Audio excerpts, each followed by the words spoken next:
Hello everyone, welcome back to my channel. So this is part 2 of evolution revision series. तो जैसा कि पिछले part में हमने various theories of origin of cell देखा था, अब उसी को कंटिन्यू करते हुए हम आगे इसमें देखेंगे। हाँ, तो अभी तक हमने अलग अलग थियरीज़ देखी थी, जैसे कि डार्विन की थियरी, अरिस्टोटल की थियरी, फिर कैसे यूरी मिलर का एक्सपेरिमेंट किया था, फिर अलग अलग थियरीज़ लोगों ने जो दी हुई थी वो हमने अभी तक देख ली। अब हम इसको आगे बढ़ाते हुए देखेंगे लेमार्क्सिज्म, मतलब कि लेमार्क की थियरी। तो लेमार्क ने क्या दिया था? लेमार्क ने दिया था इनहेरिटेंस ऑफ एक्वायर्ड कैरेक्टर की थियरी। ठीक है, तो हमेशा क्वेश्चंस में ऐसे इसमें ज़्यादातर एवोल्यूशन में मैच द फॉलोइंग वाले क्वेश्चंस बनते हैं कि दो कॉलम दे देगा, दोनों को आपस में मैच करना होगा। तो एक में तो जो साइंटिस्ट हैं जिन्होंने वर्क किया है, थियरी दी है, उनके नाम होते हैं, और दूसरे कॉलम में क्या होता है कि उन्होंने कौन सी थियरी दी है, तो हमें दोनों को मैच करना होता है। तो ज़्यादातर इससे ऐसे ही क्वेश्चंस बनते हैं। तो लेमार्क से हमेशा ज़्यादातर यही क्वेश्चन आता है कि इन्होंने कौन सी थियरी दी थी। तो इसका आंसर होता है कि इनहेरिटेंस ऑफ एक्वायर्ड कैरेक्टर का इन्होंने थियरी दिया था। अब इन्होंने क्या क्या बताया था, इनके कुछ कुछ पोस्टुलेट्स हैं, वो भी आगे देखेंगे। तो ऐसे हमें इसको याद रखना है। तो सबसे पहले अभी स्टार्ट करते हैं हम लेमार्क्सिज्म से। ठीक है, तो लेमार्क्सिज्म ने 4 पोस्टुलेट्स क्या दिए हुए हैं? Internal vital force, use and disuse of organ, तीसरा है environmental fluctuation and new needs, चौथा है इनहेरिटेंस ऑफ एक्वायर्ड कैरेक्टर। ये सबसे ज़्यादा इंपॉर्टेंट है, ये लास्ट वाला पॉइंट,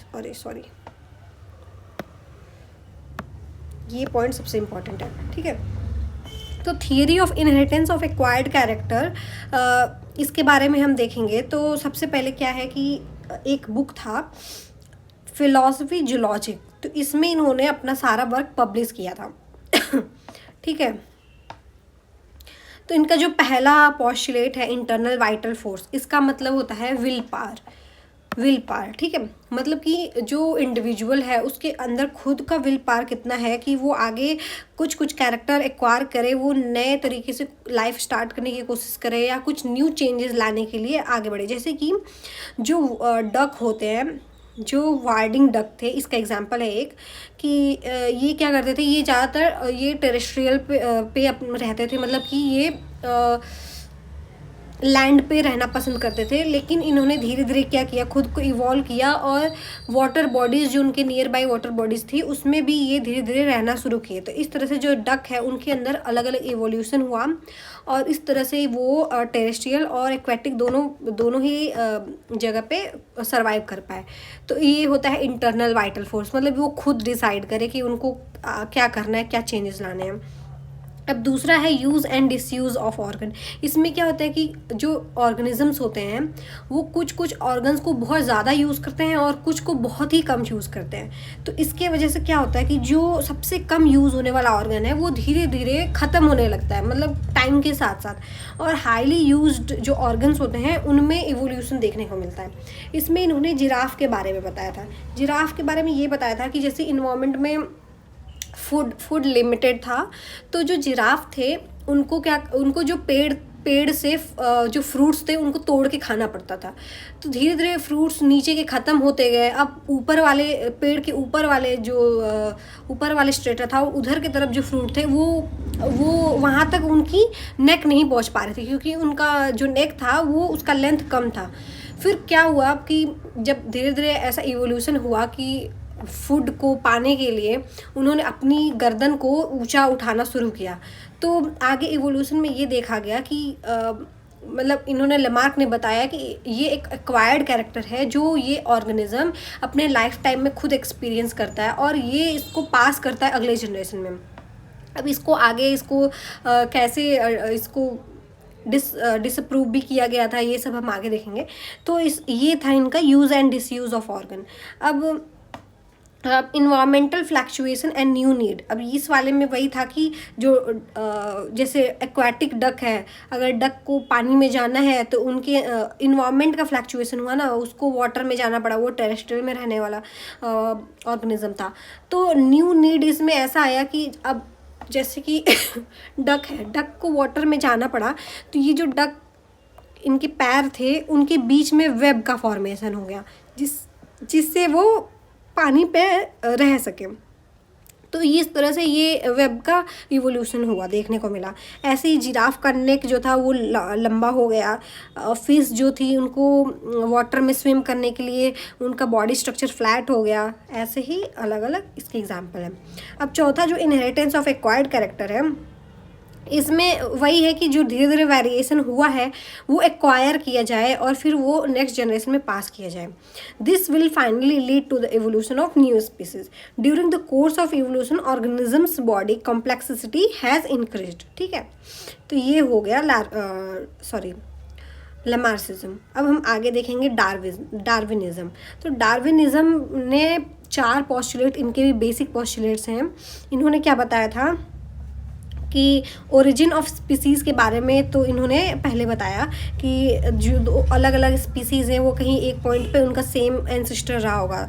तो इन्होंने ये बताया जब वो डिसेंट करते हैं ऑर्गेनिज्म तो कुछ कुछ मॉडिफिकेशन होते हैं और आगे जाके न्यू स्पीसीज़ बना लेते हैं। तो इन्होंने ट्रैवल किया था जिसको हम बोलते हैं द वॉयज ऑन बीगल। तो ये स्टार्ट किया था इन्होंने दिसंबर 1831 में।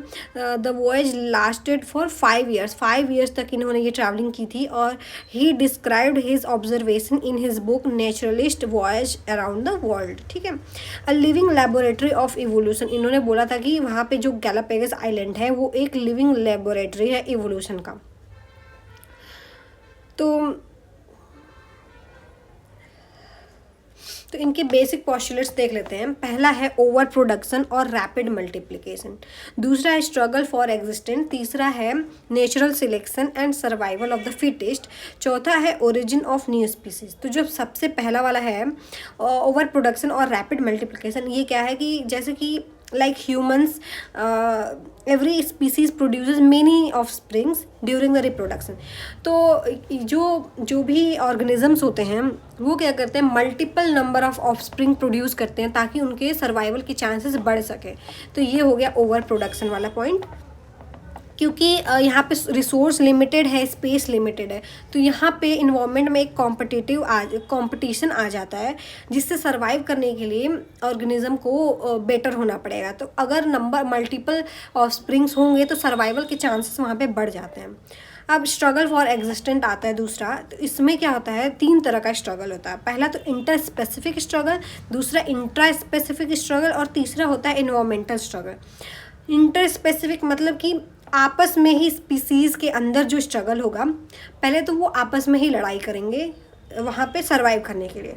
अब सरवाइव कर गए आपस में तो फिर वो जो सरवाइव किया हुआ है वो दूसरे वाले स्पीसीज़ से स्ट्रगल करेगा सर्वाइवल के लिए। ठीक है, तो जब दूसरे वाले स्पीसीज़ से होता है तो उसको बोलते हैं इंट्रा स्पेसिफिक। तीसरा है, अब वो आपस में भी सर्वाइव कर गया, दूसरे स्पीसीज से भी सर्वाइव कर गया। तीसरा उसके पास आता है कंडीशन इन्वायरमेंटल स्ट्रगल। अब इन्वायरमेंट से उसको सर्वाइव करना पड़ेगा, मतलब कि ड्रॉट हो गया, जिससे जो भी इन्वायरमेंटल कंडीशंस होते हैं उससे उन्हें कोप अप करना पड़ेगा। तो ये 3 तरह का स्ट्रगल होता है। अब तीनों से जो जीत गया वो एग्जिस्ट करेगा, मतलब वो सर्वाइव करेगा, बाकी सब मर जाएंगे।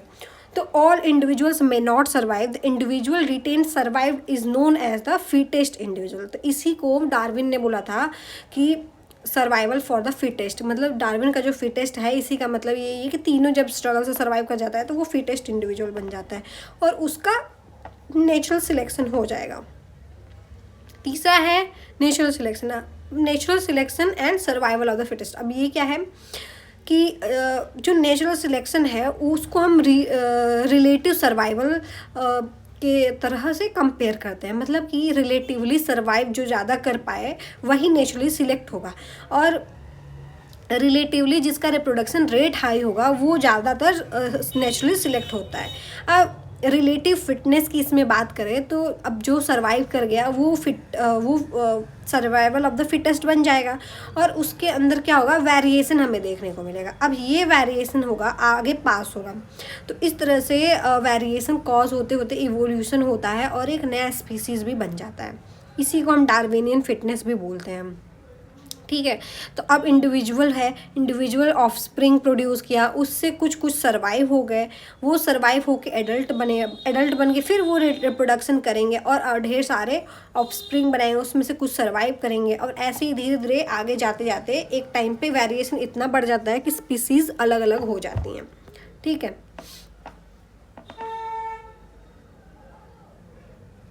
अब चौथा वही ओरिजिन ऑफ न्यू स्पीसीज में वही है कि जब ये नेचुरल सिलेक्शन होते होते एक पॉइंट पे न्यू स्पीसीज का फॉर्मेशन हो जाएगा।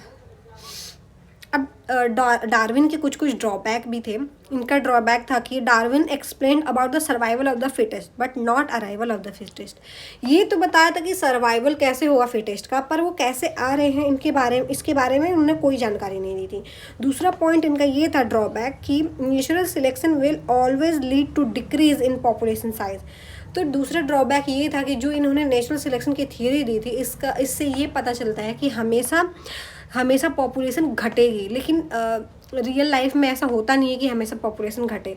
तो इनके ये कुछ कुछ ड्रॉबैक्स थे। अब इनका एग्जाम्पल में देखें तो कौन कौन सा एग्जाम्पल इन्होंने दिया था जिसमें नेचुरल सिलेक्शन हो रहा है। तो सबसे फेमस इसमें एक एग्जाम्पल होता है ये इंडस्ट्रियल मेलानिज्म वाला। इंडस्ट्रियल मेलानिज्म में क्या होता है कि इंग्लैंड की इन्होंने बात की थी, जब उसमें प्री इंडस्ट्रियलाइजेशन और पोस्ट इंडस्ट्रियलाइजेशन दोनों को आपस में कंपेयर किया था। प्री इंडस्ट्रियलाइजेशन मतलब कि जब इंडस्ट्री इस्टेब्लिश हुई थी, उससे पहले जब इंग्लैंड कैसा था, और इंडस्ट्री इस्टेब्लिश होने के बाद इंग्लैंड का कंडीशन क्या था, इस पे इन्होंने बताया था। तो इन्होंने बिस्टन बेटुलेरिया जो बर्ड है उस पर इन्होंने स्टडी की थी, मतलब जो भी है ऑर्गेनिज्म बिस्टन बेटुलेरिया पे स्टडी की थी। और यहाँ पे इन्होंने बताया कि 2 टाइप के ये बिस्टन बेटुलेरिया प्रेजेंट थे, एक ग्रे कलर के थे और एक ब्लैक कलर के थे।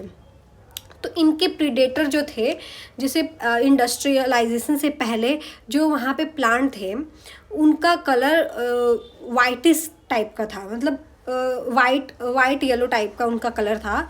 और जो इसमें ग्रे और ब्लैक 2 टाइप के जब ये बिस्टन बेटुलेरिया थे, तो जो ग्रे वाले जब उस पेड़ के ऊपर बैठते थे तो वो छिप जाते थे, वो प्रेडेटर को दिखाई नहीं देते थे।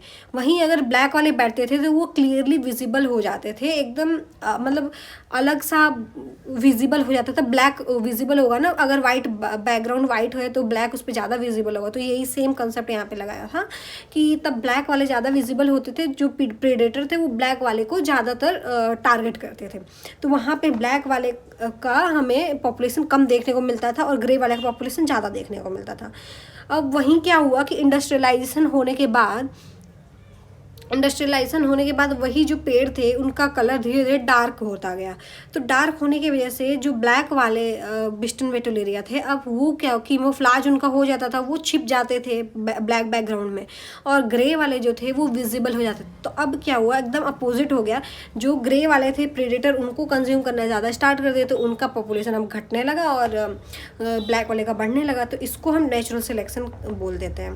दूसरा एक था लीडरबर्ग एक्सपेरिमेंट, ये वाला है।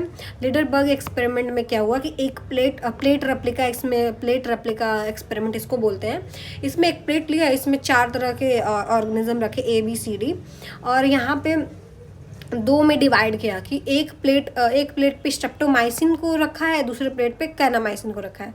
अब जब इनको प्लेटिंग की गई दोबारा से, इसके ऊपर रेप्लिका इसका बनाया गया, तो देखा गया कि सिर्फ C और D सर्वाइव कर पा रहा है स्ट्रेप्टोमाइसिन में, और वहीं कैनामाइसिन की प्लेट में A और B सर्वाइव कर रहा है। तो ये भी एक तरह से नेचुरल सिलेक्शन होगा कि नेचर में क्या चीज़ है जो किसी चीज़ को सिलेक्ट कर रहा है। तो यहाँ पे स्ट्रेप्टोमाइसिन ने C और D को सिलेक्ट कर लिया और कैनामाइसिन ने A और B को सिलेक्ट कर लिया। तो ये इनका कुछ एक्सपेरिमेंट था। अब हम नेक्स्ट देखेंगे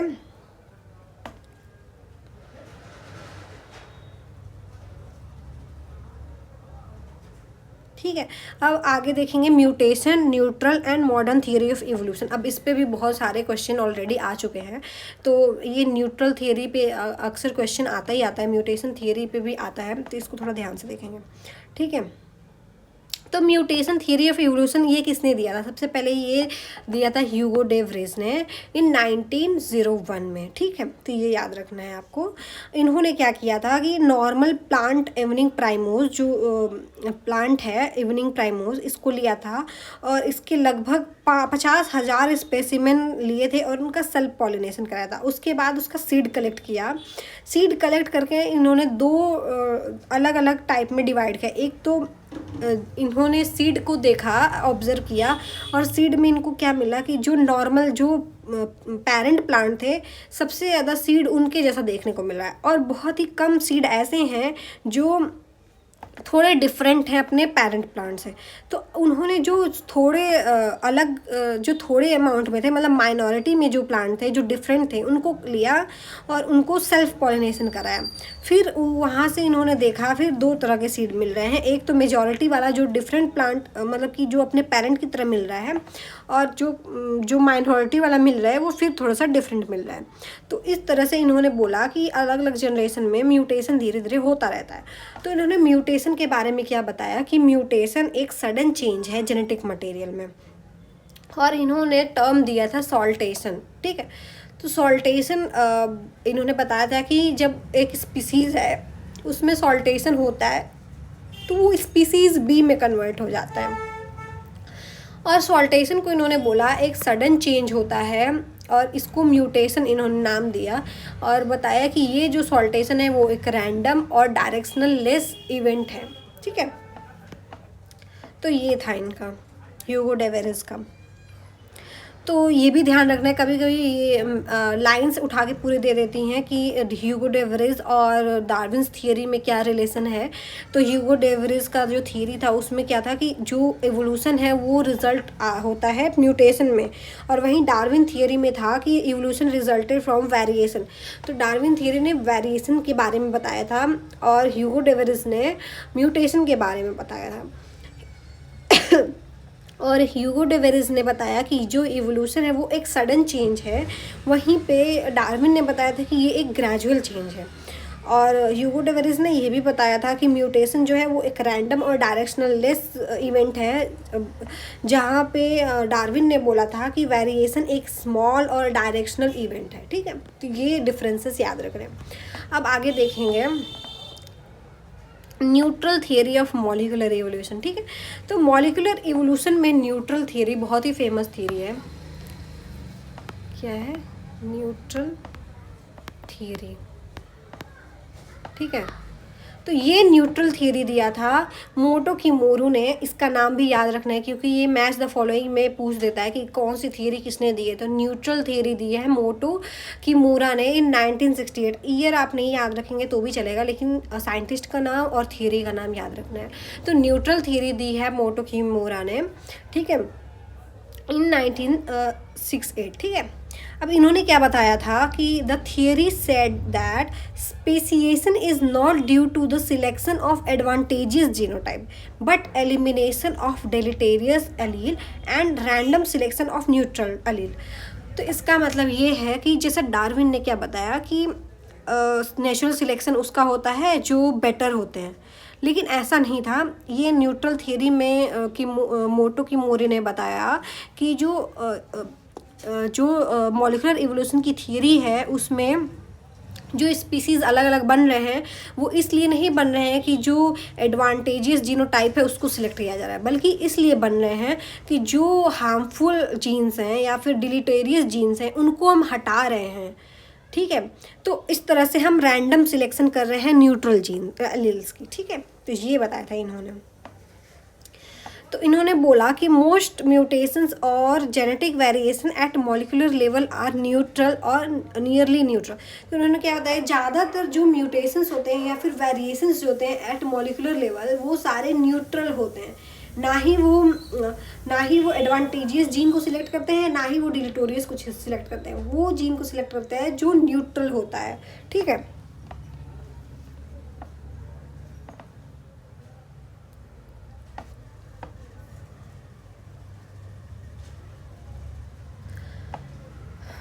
अब आगे हम देखेंगे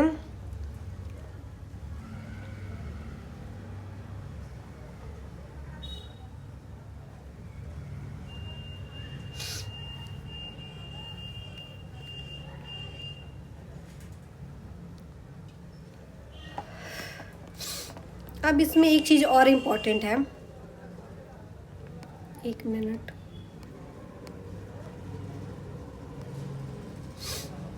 यहाँ पे है एक चीज़ और इम्पॉर्टेंट है इसमें कि इसमें हम डीएन और डीएस का रेशियो देखते हैं। इस पे भी ऑलरेडी क्वेश्चन आया हुआ है प्रीवियस ईयर में और आगे आ भी सकता है। तो डीएन का मतलब होता है नॉन सिनोनिमस सब्स्टिट्यूशन और डीएस का मतलब होता है सिनोनिमस सब्स्टिट्यूशन। ठीक है, अब सिनोनिमस सब्स्टिट्यूशन और नॉन सिनोनिमस सब्स्टिट्यूशन क्या होता है, तो देखो जो पॉइंट म्यूटेशन हम देखते हैं वो 3 तरह का होता है पॉइंट म्यूटेशन। ठीक है, एक होता है साइलेंट म्यूटेशन, एक होता है नॉनसेंस म्यूटेशन और एक होता है मिससेंस म्यूटेशन। तो नॉनसेंस में तो हमें पता है कि स्टॉप कोडॉन आ जाते हैं, मतलब कि एक कोई भी न्यूक्लियोटाइड कोडॉन में चेंज होने की वजह से वो स्टॉप कोडॉन बन जाता है। तो इसको हम बोलते हैं नॉनसेंस म्यूटेशन, क्योंकि नॉनसेंस वहाँ पे प्रोटीन मतलब अगर बीच में ही टर्मिनेट हो गया तो वो नॉनसेंस प्रोटीन हो गया ना, कुछ उसका कोड नहीं करेगा, तो इसीलिए इसको नॉनसेंस म्यूटेशन बोल देते हैं।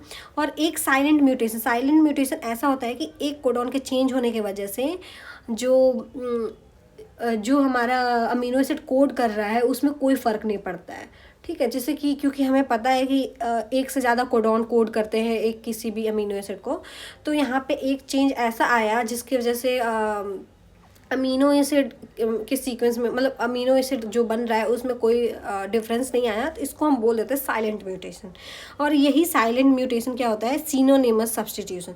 साइलेंट म्यूटेशन को ही हम सिनोनिमस सब्स्टिट्यूशन बोलते हैं। इसको आप डीएस और एस ऐसे करके याद कर सकते हैं कि सिनोनिमस साइलेंट म्यूटेशन। ठीक है, अब देखो, अब नॉन सिनोनिमस की बात करें तो जो मिस सेंस वाला म्यूटेशन है, मिस सेंस का मतलब कि एक कोडॉन के चेंज होने की वजह से कोई और दूसरा बन जा रहा है, दूसरा अमीनो एसिड बन जा रहा है, तो ये हो गया मिस सेंस म्यूटेशन। ठीक है, तो इसको हम नॉन सिनोनिमस सब्स्टिट्यूशन बोलते हैं। और ये एक पॉजिटिव म्यूटेशन होता है, क्योंकि ये म्यूटेशन होने की वजह से कुछ चेंजेस आए हैं ना, तो इसीलिए इसको पॉजिटिव म्यूटेशन बोलते हैं। और नेगेटिव म्यूटेशन, तो ये अलग अलग पॉजिटिव, नेगेटिव और न्यूट्रल म्यूटेशन कैसे लाता है, जो सिनोनिमस म्यूटेशन है और नॉन सिनोनिमस म्यूटेशन है, दोनों का रेशियो हम देखें तो इससे हम डिसाइड करेंगे कि क्या पॉजिटिव म्यूटेशन आ रहा है, नेगेटिव म्यूटेशन आ रहा है या न्यूट्रल म्यूटेशन आ रहा है। ठीक है, तो देखो, जब डीएन अपॉन डीएस का रेशियो लेस देन 1 हो तो ये नेगेटिव सिलेक्शन होता है और ये नेगेटिव म्यूटेशन कॉज करता है। इसका मतलब ये जब 1 से कम कब हो सकता है, जब सिनोनिमस ज़्यादा है। ठीक है, और वहीं पे डीएन अपॉन डीएस 1 आए तो इसको हम बोलते हैं न्यूट्रल सिलेक्शन। और डीएन अपॉन डीएस अगर 1 से ज़्यादा आए तो इसको हम बोलते हैं पॉजिटिव सिलेक्शन। ठीक है, तो यही चीज़ है बस।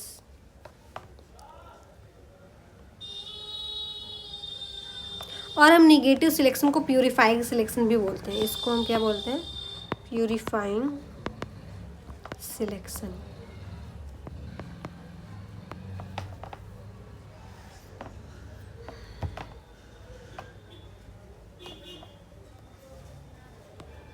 ये इम्पोर्टेंट है।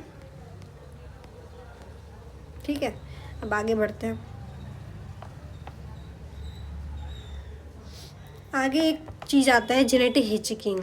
ये जेनेटिक हिचिकिंग क्या है, when an allele changes frequency not because it itself it is under natural selection but because it is near another gene that is undergoing a selective sweep or that is on the same DNA chain। इसका मतलब ये है कि जब changes आ रहे हैं अलील में तो इस वजह से नहीं आ रहे हैं कि उस पर्टिकुलर जीन में चेंज आ रहा है, बल्कि वो जीन क्या है, किसी ऐसे नियर बाई जीन के पास है जिस जीन में ऑलरेडी चेंजेस आ रहे हैं। मतलब वो सिलेक्शन में जा रहा है, उससे इन्फ्लुएंस होके बगल वाला जीन भी अगर कुछ इन्फ्लुएंस हो जाए तो इसको हम जेनेटिक हिचिकिंग बोलते हैं। ठीक है, अब हम आगे देखेंगे मॉलिक्यूलर इवोल्यूशन। मॉलिक्यूलर इवोल्यूशन में मॉलिक्यूलर क्लॉक बहुत ज़्यादा इंपॉर्टेंट है, इससे भी क्वेश्चन आते ही आते हैं। और इसी में हम न्यूट्रल इवोल्यूशन भी देखते हैं मॉलिक्यूलर क्लॉक में। तो मॉलिक्यूलर क्लॉक कॉन्सेप्ट किसने दिया था, इसको याद रखना है क्योंकि इससे भी ऑलरेडी PYQ में मैच द फॉलोइंग में आ चुका है। तो ये दिया है Zuckerkandl and Linus Pauling. तो Zuckerkandl and Linus Pauling ने ये 1962 में मॉलिक्यूलर क्लॉक का कॉन्सेप्ट दिया था। अब ये कॉन्सेप्ट क्या कहता है, molecular evolution proceeds in a clock like manner with amino acid sequence changing at constant rate over time and at the same rate in different lineages।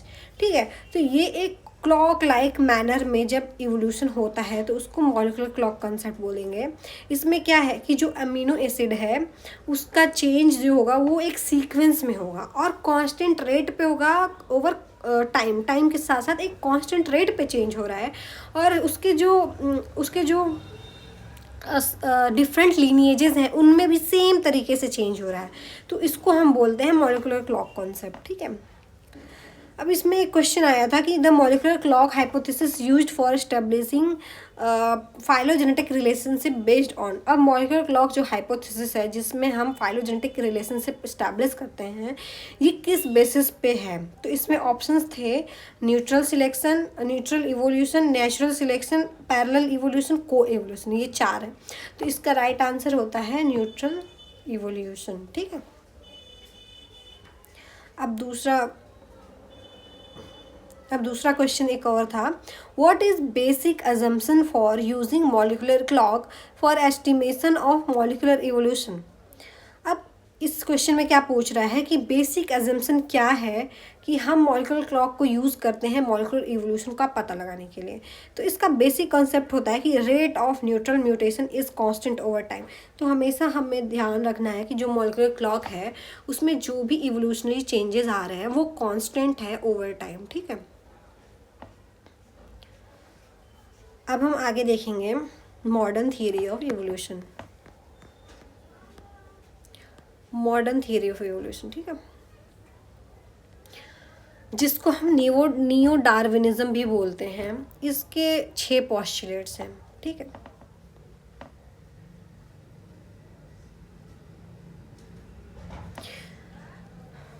तो modern concept of evolution help to understand the mechanism of evolution and speciation. तो ये 2 चीज़ें पे focus करता है, एक तो mechanism of evolution, ठीक है, सॉरी, एक करता है ये mechanism of evolution, colour change कर लेता है, मैकेनिज्म ऑफ इवोल्यूशन, और दूसरे फोकस करता है ये स्पेसिएशन पे। तो जो मैकेनिज्म ऑफ इवोल्यूशन है ना कि इवोल्यूशन कैसे हो रहा है इसको हम बोलते हैं माइक्रो इवोल्यूशन, और जो स्पेसिएशन है मतलब स्पीसीज अलग अलग बन गई तो उसको हम बोलते हैं मैक्रो इवोल्यूशन। ठीक है, तो आगे हम देखेंगे जो हम माइक्रो इवोल्यूशन पढ़ते हैं उसमें हम पॉपुलेशन जेनेटिक्स के बारे में पढ़ते हैं क्योंकि जो बेसिक यूनिट है एवोल्यूशन का वो पॉपुलेशन ही होता है। अब इसके पोस्टुलेट्स की बात करें तो सबसे पहला पोस्टुलेट है ओवर पॉपुलेशन। ठीक है, वही सेम चीज़ है कि ओवर पॉपुलेशन में क्या होगा, हर एक स्पीसीज़ अपना रिप्रोड्यूस करेगी और बहुत ढेर सारे अपनी ऑफस्प्रिंग को प्रोड्यूस करेंगे ताकि उसका सर्वाइवल रेट हाई हो सके। अब दूसरा इसका पोस्टुलेट है स्ट्रगल, वही कुछ जो डार्विन का पहले थियरी था वही है, उसमें कुछ चेंजेस हम आगे लाए हैं उसको हम इसमें ऐड किए हुए हैं। तो दूसरा पोस्टुलेट भी वही है, स्ट्रगल फॉर एग्जिस्टेंट, और तीसरा है इसमें वेरिएशन, चौथा है इसमें नेचुरल सिलेक्शन, और पांचवा है रिप्रोडक्टिव आइसोलेशन, छठवां है ओरिजिन ऑफ स्पीसीज। तो देखो दूसरा वही स्ट्रगल फॉर एग्जिस्टेंस में वही 3 स्ट्रगल्स आएंगे जो मैंने पहले बताया था, और इसकी वजह से वेरिएशन होता है। ठीक है, वेरिएशन क्या है, एक जेनेटिक पॉलीमॉर्फिज्म है, मतलब कि वो पॉपुलेशन के लेवल पे हो रहा है तो इसको वेरिएशन बोलेंगे। अब नेचुरल सिलेक्शन में हमने जो बात किया था कि कुछ ऑर्गेनिज्म नेचुरली सिलेक्ट हो जाते हैं, कंडीशन इसमें इन्वायरमेंट का चेंज होगा और वो डिपेंड करता है नेचुरल सिलेक्शन में। रिप्रोडक्टिव आइसोलेशन में क्या होगा कि जो बायोलॉजिकल स्पीसीज़ का कॉन्सेप्ट इसमें आता है, इसमें क्या आता है कि एक स्पीसीज़ दूसरे स्पीसीज़ के साथ इंटरब्रीड नहीं कर सकती हैं। तो इसका मतलब जब आपस में दो ऑर्गेनिज्म इंटरब्रीड कर पाए तो वो एक ही स्पीसीज से बिलोंग करते हैं। ठीक है, और अगर वो दो स्पीसीज आपस में इंटरब्रीड कर भी जाएं तो उनका जो ऑफस्प्रिंग होगा वो नॉन फर्टाइल होगा। ठीक है, आगे हम देखेंगे अब वेरियस एविडेंसेस ऑफ इवोल्यूशन। तो इसमें हम 5 तरह के एविडेंस की बात करेंगे। पहला है पैलेंटोलॉजिकल एविडेंस, दूसरा है comparative anatomical and morphological evidence, तीसरा है कंपैरेटिव एम्ब्रियोलॉजिकल एविडेंस, चौथा है बायोजियोग्राफिकल एविडेंस, पांचवा है बायोकेमिकल एंड मॉलिक्यूलर एविडेंस। इसमें सबसे पहले पैलेंटोलॉजिकल एविडेंसेस की बात करें तो इसमें अलग अलग टाइप के फॉसिल्स होते हैं। इसमें हम फॉसिल्स की बात करते हैं, टाइप्स ऑफ फॉसिल्स। अब ये फॉसिल्स भी अलग अलग टाइप के होते हैं। जैसे पहला होता है अनअल्टर्ड फॉसिल, मतलब कि एक्चुअल रिमेन, जैसे वो था वैसे ही हमें अगर मिला है वहीं कंजर्व फॉर्म में तो वो होता है एक्चुअल। और दूसरा होता है अल्टर्ड फॉसिल, मतलब कुछ कुछ चेंजेस उसमें आए हैं इन्वायरमेंट की वजह से, जैसे कि अगर मिनरलाइजेशन कुछ हो गया है तो वो अल्टर्ड फॉसिल होते हैं। अब हमें तो अनअल्टर्ड फॉसिल ज़्यादातर देखने को मिलते नहीं हैं, एक्चुअल रिमेन्स हमें बहुत ही कम मिलते हैं। हमें अल्टर्ड फॉसिल्स ही मिलते हैं, जिसको हम मिनरलाइजेशन भी बोल रहे हैं। तो ये भी दो तरह के होते हैं, एक तो पेरिफाइड होते हैं फॉसिल, दूसरा मोल्ड फॉसिल होते हैं या फिर जिसको कास्ट हम बोलते हैं। ठीक है, तो ओल्डेस्ट फॉसिल जो सबसे पुराना फॉसिल है वो साइनोबैक्टीरिया में हमें देखने को मिला था। स्ट्रोमेटोलाइट जो था वो सबसे ओल्डेस्ट फॉसिल है। ठीक है, इसमें कैप्रोलाइट भी मिलता है, मतलब fossil of faecal matters. Sedimentary rocks जो होंगे वो टाइम स्केल को बताते हैं, उसके लिए ये हेल्प करते हैं सेडिमेंट्री रॉक्स। अब how to determine the age of fossil की एज को डिटर्मिनेशन पे भी ऑलरेडी क्वेश्चन आ चुका है और आता भी है। तो इसमें हम इसको देखेंगे कि अलग अलग टाइप से हम अलग अलग तरीके से हम एज निकाल सकते हैं फॉसिल की। सबसे पहला होता है रिलेटिव डेटिंग। इसमें हम अप्रॉक्सीमेट एज का पता लगा पाते हैं। इसका मतलब है कि दो अलग अलग चीज़ों को रिलेटिवली आपस में रिलेट करके हम उसका एज का पता लगाएं, तो ये होता है अप्रॉक्स एजिंग। इसमें हम इग्नीशियस रॉक का यूज़ करते हैं। इग्नीशियस रॉक के अलग अलग लेयर पे जो प्रेजेंट है, जो भी हमें फॉसिल मिला है, उसका हम अगर डेटिंग करें तो उससे हमें पता चलता है कि अलग अलग लेयर अलग अलग टाइम पीरियड में फॉर्म हुई है। दूसरा तरीका होता है एब्सोल्यूट डेटिंग। इसमें हम रेडियो एक्टिविटी का यूज़ करते हैं और इसको हम रेडियो एक्टिव डेटिंग भी बोलते हैं। ये एक्यूरेट एज बताता है। इसमें हम half life of radio active substance को देखते हैं, एस्टिमेट करते हैं। और ये हाफ लाइफ क्या है कि time required by any radio active isotope to reduce its 50%। ठीक है, तो जैसे कार्बन का हाफ लाइफ होता है, कार्बन 14 जो है इसका हाफ लाइफ होता है 5730 ईयर्स। ठीक है, तो अगर क्वेश्चंस ऐसे आते कि कार्बन कोई सैंपल है उसका 25% ही बचा है तो कितने साल पुराना वो होगा। तो जैसे कि 100% से 50%, मतलब आधा हो गया तो इतने साल लगे। फिर 50 से 25, अब हमारे पास 25 ही हैं तो फिर इतने लगे। फिर दोनों को हम ऐड कर देंगे, हमें पता चलेगा वो इतने साल पुराना है। तो इस तरह से हम डेटिंग करते हैं। ठीक है,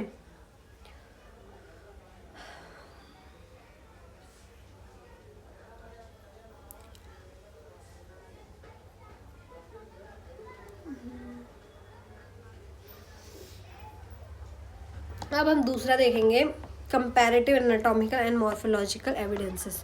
इसमें हम क्या करेंगे, ऑर्गन सिस्टम देखते हैं, मतलब दोनों को कंपेयर करते हैं ऑर्गन सिस्टम को। जैसे sensory system, excretory system, circulatory system. अब जिसमें जितना इवॉल्व होगा वो अभी का होगा, और जिसमें जितना ही कम कॉम्प्लेक्सिटी होगी वो उतना ही पुराना होगा। तो इस तरीके से भी हम पता लगाते हैं। इसमें दो कॉन्सेप्ट आते हैं, होमोलॉगस ऑर्गन का और एनालॉगस ऑर्गन का। होमोलॉगस वो होता है कि वो कॉमन एंसेस्टर को शेयर करता है, मतलब कि कोई ऐसा ऑर्गन जिसका एंसेस्टर तो कॉमन है लेकिन उसमें क्या है कि फंक्शन अलग अलग हो गए हैं, तो इसको हम डाइवर्जेंट इवोल्यूशन बोलते हैं। और इसमें स्ट्रक्चर सेम होता है, डिफरेंट फंक्शन होता है। जैसे कि ह्यूमन का हैंड, बैट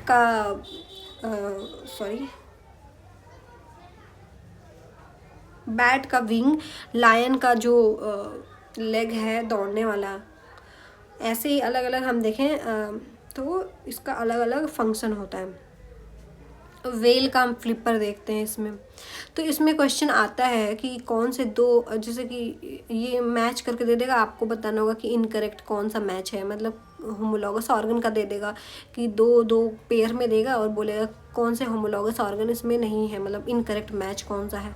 तो आपको ये याद रखना पड़ेगा कि होमोलॉगस ऑर्गन्स कौन कौन से होते हैं। तो जो ह्यूमन का हैंड है, टर्टल का हैंड है, बैट का विंग है, वेल का फ्लिपर है, तो ये सारे आपस में क्या होते हैं, होमोलॉगस होते हैं।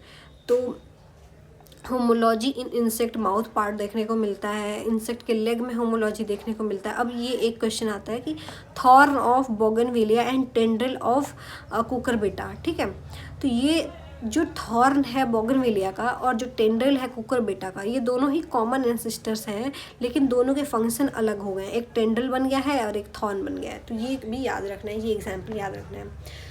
अब हम देखते हैं कि मॉर्फोलॉजी इवॉल्व कैसे हुआ है। तो मॉर्फोलॉजी होमोलॉजी इवॉल्व कैसे हुआ है, तो ये इवॉल्व हुआ है डाइवर्जेंट इवोल्यूशन की वजह से, जिसको हम एडेप्टिव रेडिएशन भी बोलते हैं। इसका फेमस एग्जांपल डार्विन फिंचेस होता है, जो गैलापागोस आइलैंड पे उनको मिला था, और दूसरा एग्जांपल इसमें मार्सुपियल रेडिएशन होता है, जो ऑस्ट्रेलिया में देखने को मिला था। अब एनालॉगस ऑर्गन की बात करें तो इसमें क्या होता है कि जो स्ट्रक्चर होंगे ना वो अलग अलग होंगे, मतलब उनका ओरिजिन डिफरेंट होगा लेकिन फंक्शन उनका सेम होगा। जैसे 4-5 ऑर्गेनिज्म को अगर कंपेयर कर लें तो सारा का सारा जो एक ऑर्गन है ना वो सेम ही फंक्शन फॉलो कर रहा है, लेकिन जब उनके स्ट्रक्चर को हम देखते हैं तो हमें पता चलता है कि सबका स्ट्रक्चर अलग अलग है, मतलब कि उनका कोई कॉमन एंसेस्टर नहीं रहा होगा। तो वो कोई भी कॉमन एंसेस्टर शेयर नहीं करते हैं, इंडिपेंडेंटली इवॉल्व होते हैं ये सारे कैरेक्टर। इसको हम एडाप्टिव कन्वर्जेंस बोलते हैं या फिर कन्वर्जेंट इवोल्यूशन बोलते हैं।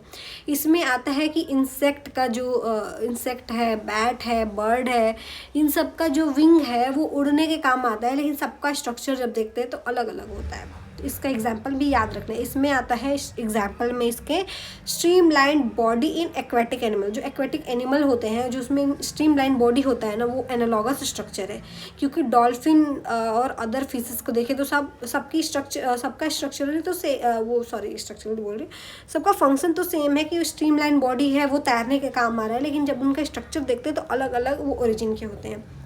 दूसरा एग्जाम्पल है fins and flippers of well के फिन्स और फ्लिपर्स, ये दोनों एनालॉजी हैं इन दोनों में। और analogy in potato and sweet potato. अब पोटैटो और स्वीट पोटैटो दोनों का काम तो सेम है, लेकिन दोनों का ओरिजिन अलग अलग होता है। ये स्वीट पोटैटो और पोटैटो का ऑलरेडी क्वेश्चन आ चुका है प्रीवियस ईयर में। Tendril of Passiflora and P plant. जो पी प्लांट है और पैसिफ्लोरा है, दोनों के पास टेंड्रिल होता है, दोनों का काम सेम है, लेकिन दोनों का ही स्ट्रक्चरल या ओरिजिन दोनों का डिफरेंट होता है।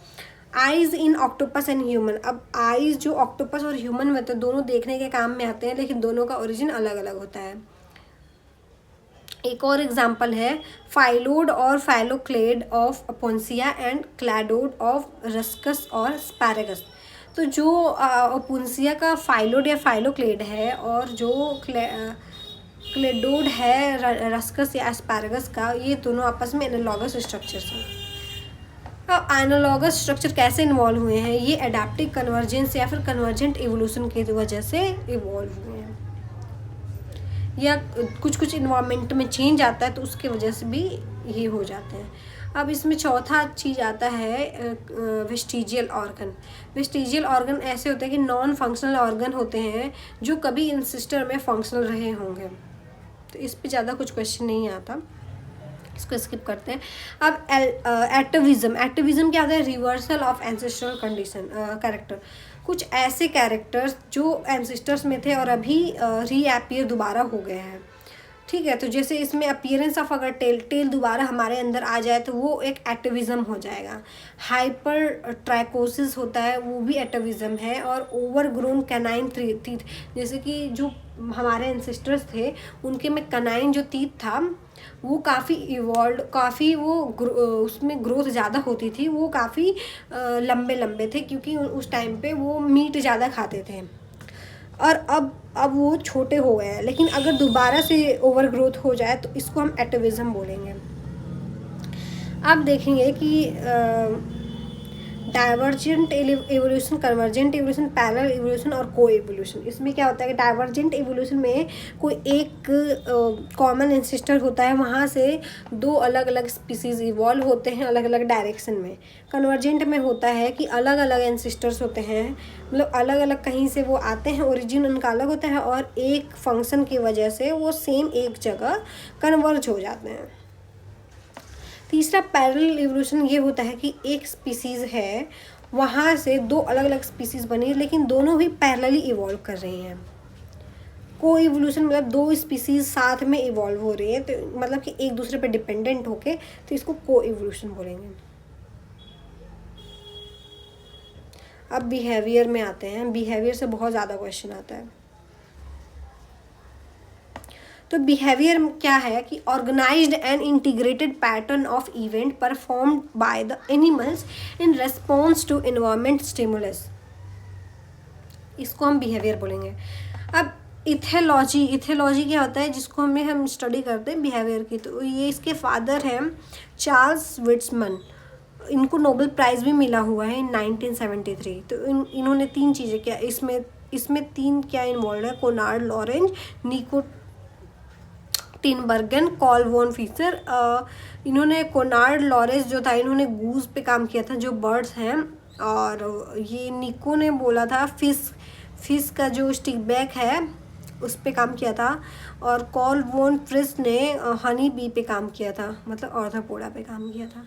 तो इनको नोबेल प्राइज़ मिला था।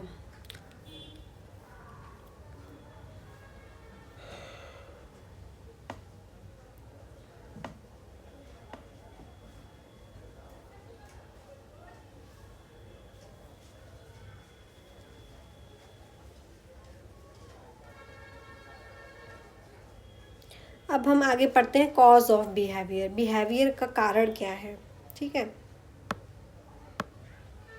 तो कॉज ऑफ बिहेवियर में सबसे पहले हम देखते हैं दो तरह का बिहेवियर, दो कारण हैं बिहेवियर के। पहला तो आता है प्रॉक्सिमेट इमीडिएट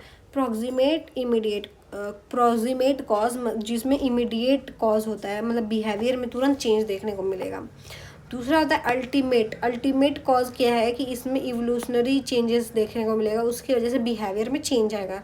ये फाइलोजेनेटिक्स में देखने को मिलता है। और इसमें ये क्यों होता है अल्टीमेट कॉज, ये सर्वाइवल के लिए होता है और रिप्रोडक्शन के लिए होता है।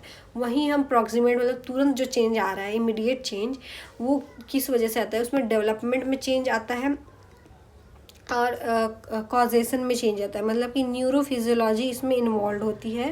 न्यूरोफिजियोलॉजिकल कुछ रीजंस होते हैं जिसके वजह से तुरंत चेंज देखने को मिलता है, जैसे कि जीन में कुछ चेंज आया, या रिसेप्टर सिग्नलिंग में कुछ चेंज आया, न्यूरोट्रांसमीटर में कुछ चेंज आया। तो ये दो तरह के कॉज थे। अब देखेंगे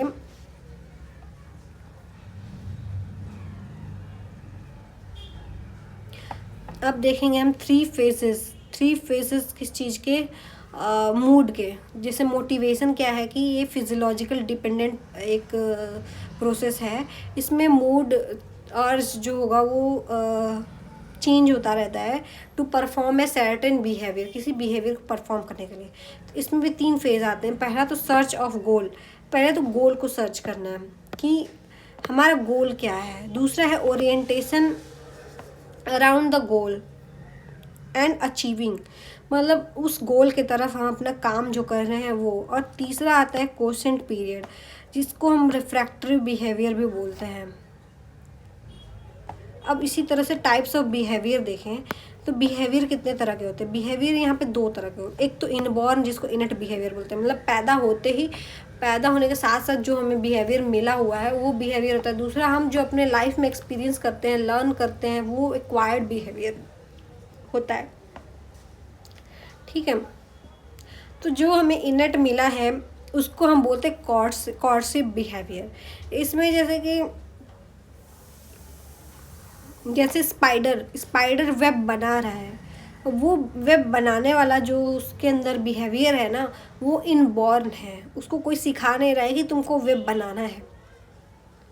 तो ये चीज़ें और जो ह्यूमंस होते हैं वो जैसे बच्चे, छोटे बच्चे पैदा होते हैं तभी वो स्माइल करना, मतलब रोना, क्रॉल करना, ये सब उनको पहले से पता होता है। तो ये सारे इनहेट बिहेवियर होते हैं।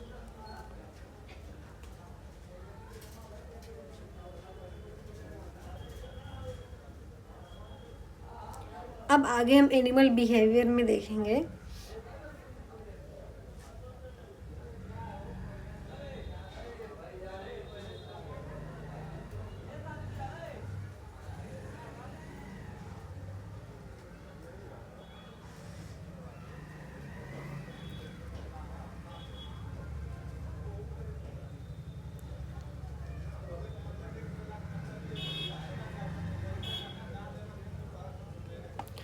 आगे हम लर्निंग बिहेवियर देखेंगे। ये इसके टाइप्स दो होते हैं, एक फ्लेक्सिबल होता है, रेस्ट्रिक्टेड होता है। ठीक है,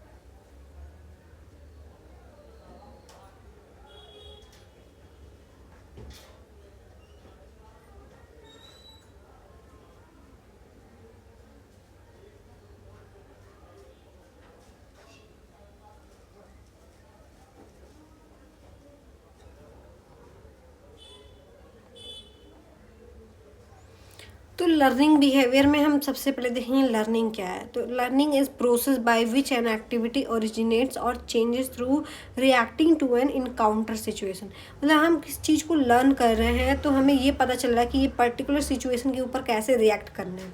तो लर्निंग प्रोसेस जो होगा वो जीन के थ्रू कंट्रोल होता है। मतलब हमारे पास ऑलरेडी जो जीन्स हैं वो कंट्रोल करते हैं हमारे लर्निंग प्रोसेस को।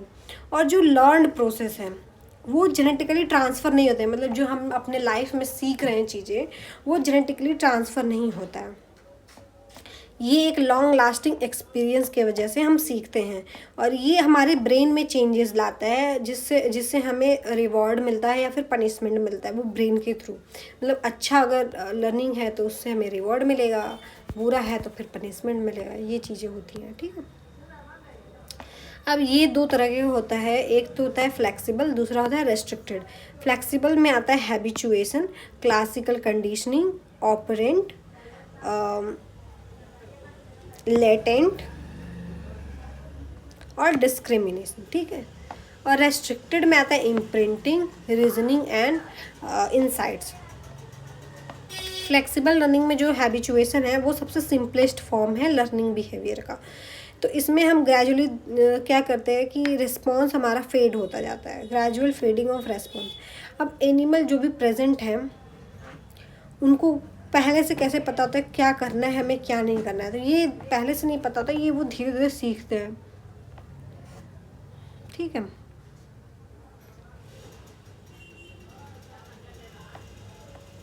अब हम आगे देखेंगे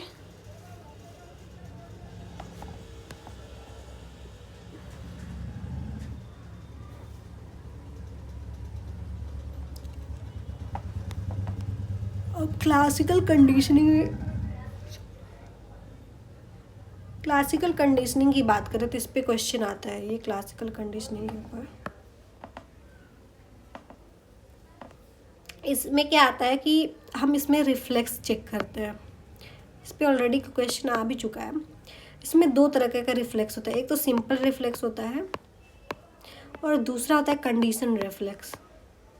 कोई पर्टिकुलर कंडीशन के ऊपर अगर रिफ्लेक्स एक्शन काम कर रहा है तो वो कंडीशनड रिफ्लेक्स हो जाता है। अब इसमें क्या है कि जो सिंपल रिफ्लेक्स है वो इनबॉर्न होता है और ये इनबॉर्न होता है और ये दो तरह का होता है, एक टोनिक रिफ्लेक्स, दूसरा होता है फेजिक रिफ्लेक्स। पर यहाँ पे हम ज़्यादातर फोकस करेंगे कंडीशनड वाले की, जो एक्वायर्ड होते हैं, मतलब लाइफ टाइम में ये अपने जो सीखते हैं वो चीज़ें होती हैं। ठीक है, ये फ्लेक्सिबल होगा, फ्लेक्सिबल के अंदर ही हम पढ़ रहे हैं तो ये फ्लेक्सिबल होगा। और ये चेंज इन इन्वायरमेंट की वजह से बिहेव करेगा, चेंज इन इन्वायरमेंट। ठीक है, इसमें हम क्या करते हैं, हम डॉग है, जैसे कि डॉग के पास खाना लेके आएंगे तो वो सलाइवा प्रोड्यूस करेगा, और दूसरी बार हम क्या करेंगे कि कंडीशन प्रोवाइड करेंगे। मतलब कि जब हम घंटी बजाते हैं उसके बाद खाना ले आते हैं तो सैलिवेशन होने लगता है। ऐसे ही हम अगर डेली करें तो डॉग को ये पता चल जाता है कि घंटी बजेगी तो खाना मिलेगा।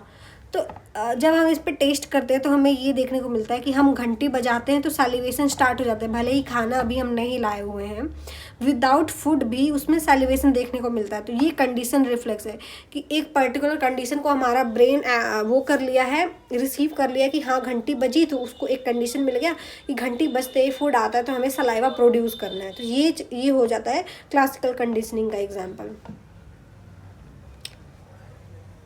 ठीक है,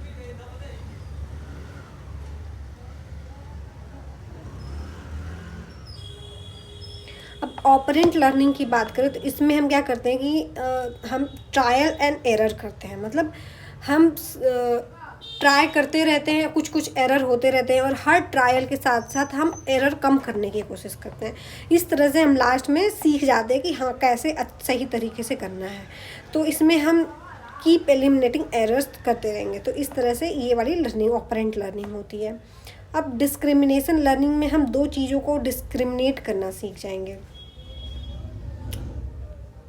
लेटेंट लर्निंग में क्या होगा कि occurs when an animal stores information while exploring and later use it to guide its behavior। मतलब कि पहले तो वो एक्सप्लोर हम करेंगे, फिर एक्सप्लोर करने के साथ साथ हमें कुछ कुछ चीज़ें एक्सपीरियंस मिलेगी, कुछ कुछ हम ऑब्ज़र्व किए होंगे, उस इन्फॉर्मेशन को हम अपने ब्रेन में स्टोर किए रहते हैं। और जब दोबारा उस चीज़ पे जब दोबारा हमें सेम चीज़ें करनी रहती है तो हम उस जो मेमोरी हमने स्टोर की हुई थी पहले वाले टाइम जब हमने एक्सप्लोर किया उस वाले मेमोरी को यूज़ करके हम उस तरह से बिहेव करेंगे। तो इस तरह के लर्निंग को हम लेटेंट लर्निंग बोलेंगे। डिस्क्रिमिनेशन में वही हो गया कि हम अलग अलग चीज़ों को डिस्क्रिमिनेट करना सीख जाते हैं कि शेप के थ्रू अगर बात करें तो ये स्क्वायर शेप का है तो ये पर्टिकुलर चीज़ है, कोई ट्रायंगल शेप का है तो वो पर्टिकुलर चीज़ है। तो इसे हम देख के, टच करके, स्मेल करके ऐसे डिस्क्रिमिनेट करना सीखते हैं। अब वही बात करें रेस्ट्रिक्टेड लर्निंग की, तो रेस्ट्रिक्टेड लर्निंग में हमारा इम्प्रिंटिंग आता है। इम्प्रिंटिंग ये क्या है, इम्प्रिंटिंग कोनार्ड लोरेंज ने दिया था, और इन्होंने ये बताया था कि जैसे कि जो ग्रे लेग गूज होते हैं उन पे इन्होंने काम किया था, और बताया कि मदर जब आगे चलती है तो उनके जो बच्चे होते हैं, ऑफस्प्रिंग होते हैं, वो पीछे पीछे उनको फॉलो करते हैं, और ये चीज़ इनको इम्प्रिंटिंग के थ्रू मिली है। तो ये जो बिहेवियर होता है इसको इम्प्रिंटिंग बोलते हैं।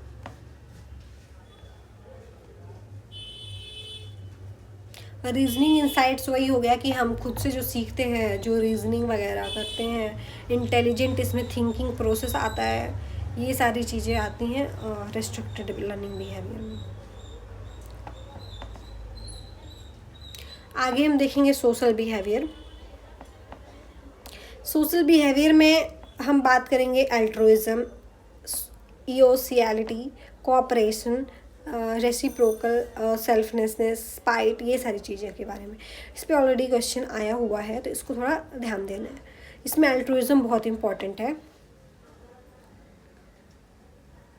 ठीक है, तो इसमें कुछ कुछ टर्म्स आते हैं, जैसे रिप्रोडक्टिव सक्सेस। इसका मतलब है number of reproductive mature progeny on an individual leaves. इसका मतलब कि कितने number of reproductive mature progeny को बना पा रहा है कोई इंडिविजुअल, वो हो गया रिप्रोडक्टिव सक्सेस। फिटनेस क्या है, measure of evolutionary success, who lives maximum progeny that gets mature and reproduce consider fittest. ठीक है, तो उसको हम बोलेंगे फिटनेस। तीसरा डार्विनियन फिटनेस वो आता है कि जैसे पर्सनल फिटनेस हो जाता है। Concern with only own survival, अपना सर्वाइवल देखता है तो वो डार्विनियन फिटनेस है।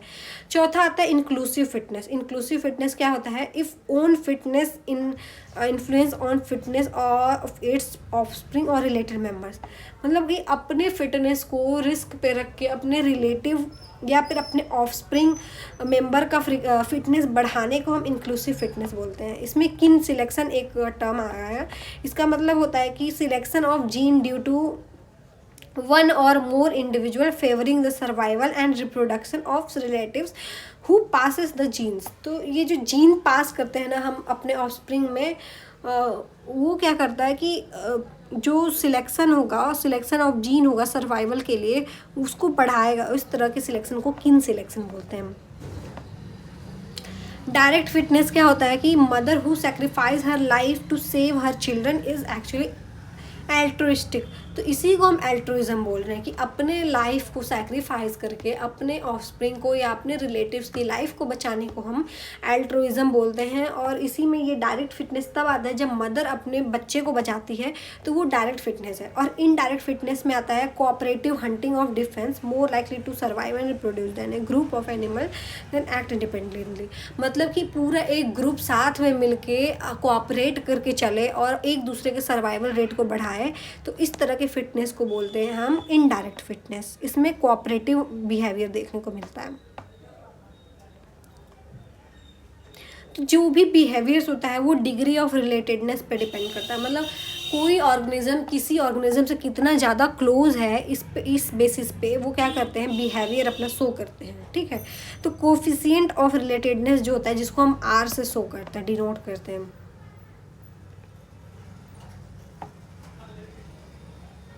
इसमें जो आर का वैल्यू होगा, इसमें जो एक फॉर्मूला आता है, एक मिनट,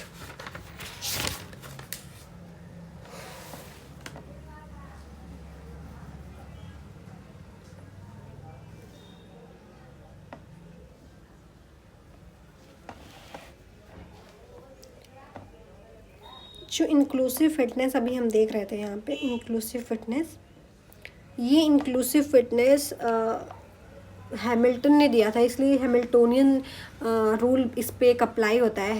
हैमिल्टन ने इंक्लूसिव फिटनेस दो तरीके का बताया था, ये डायरेक्ट और इनडायरेक्ट जो हमने अभी पढ़ा।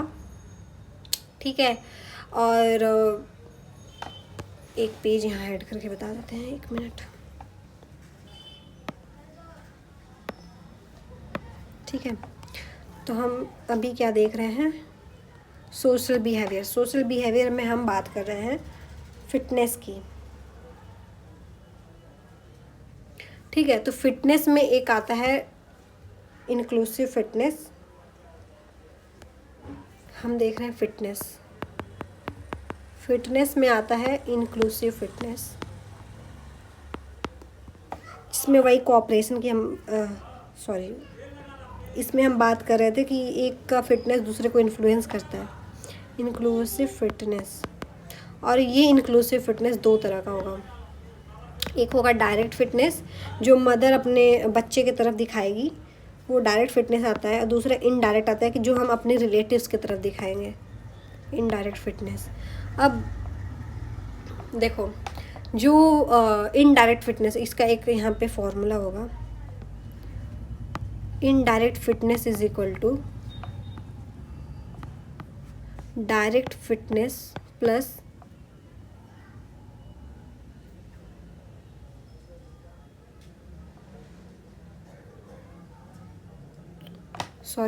क्या मैं बोल रही हूँ, एक मिनट। देखो, इंक्लूसिव फिटनेस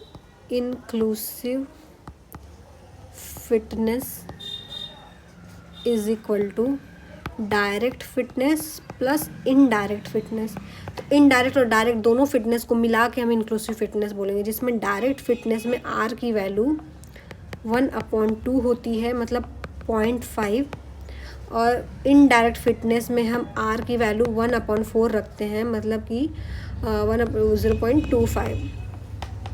अगर हम रिलेटिव को हेल्प करेंगे तो वहाँ पे आर की वैल्यू हो जाएगी 0.25, और वहीं अपने क्लोज मतलब कि मदर से बच्चे की तरफ देखें तो उसमें आ जाएगा 0.5। अब इसमें 0.5 किस में होता है, इसमें होता है brother sister, son daughter, father mother.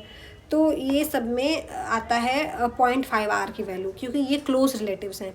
अब दूर के रिश्तेदार जैसे कि uncle, aunt, niece, nephew, grandfather, grandmother, grandson, granddaughter, तो इन सब में 0.25 का आ जाएगा।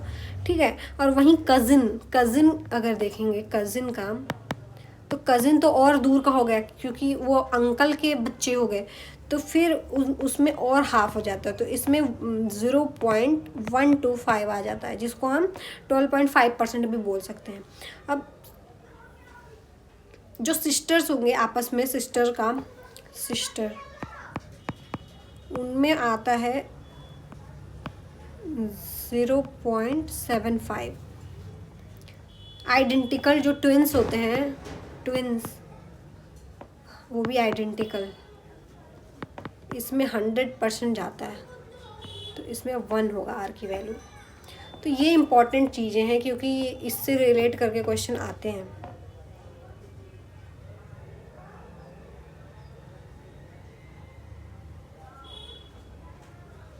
अब आगे हम देखेंगे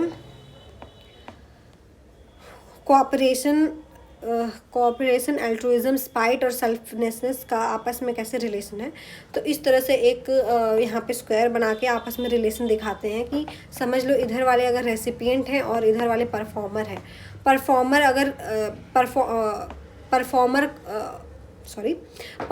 और रेसिपिएंट दोनों को ही फ़ायदा हो रहा है, तो इस तरह के रिलेशन को हम कोऑपरेशन बोलते हैं। इसको थोड़ा क्लियर कर देते हैं, बहुत ज़्यादा इसमें खौच पहुँच हो रखा है।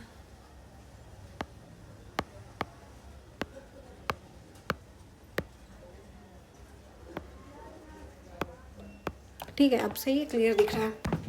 तो इसमें हम देख रहे हैं कि जब परफॉर्मर और रेसिपिएंट दोनों को ही फ़ायदा मिल रहा है, गेन, तो उसको हम बोलते हैं कोऑपरेशन। इस तरह के रिलेशन को कोऑपरेशन बोलेंगे।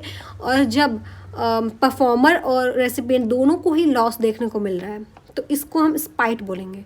और जब परफॉर्मर को लॉस हो रहा है लेकिन रेसिपिएंट जो उसको रिसीव करने वाला है उसको फ़ायदा मिल रहा है, तो इसको सेल्फनेसनेस बोलेंगे। ठीक है, मतलब वो खुद का सिर्फ सोच रहा है, अपने लेने के बारे में सोच रहा है। और वहीं परफॉर्मर को लॉस देखने को मिल रहा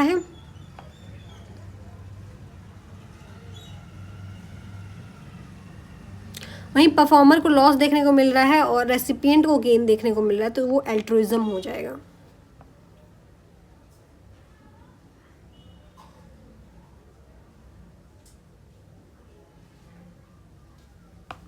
सेल्फनेसनेस में था कि परफॉर्मर को गेन मिल रहा है और रेसिपिएंट को लॉस मिल रहा है। थोड़ा सा ये गड़बड़ हो गया।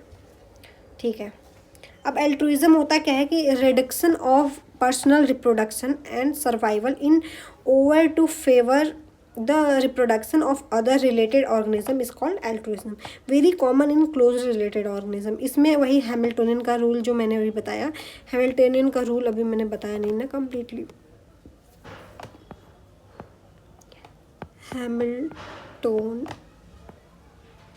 Hamilton's rule. तो हैमिल्टन ने क्या रूल दिया था, इसमें बोला था R B is greater than सी।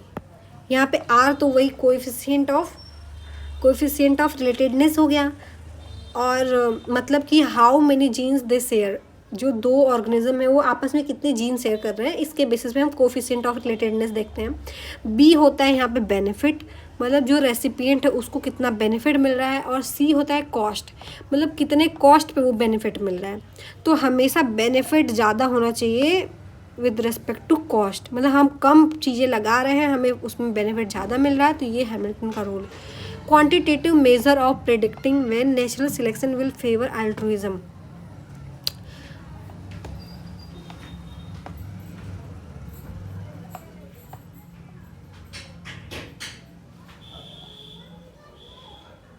इसमें रेसिप्रोकल एल्ट्रुइज्म भी होता है, जिसमें चीटिंग देखने को मिलता है।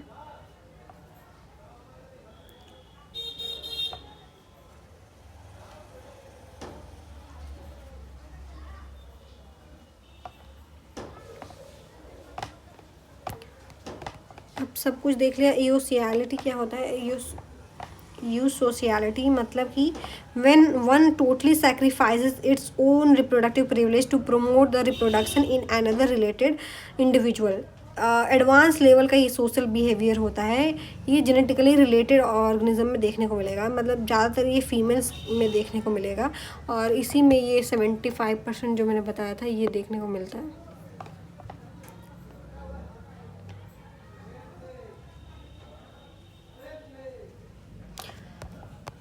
अब नेक्स्ट है फोराजिंग बिहेवियर।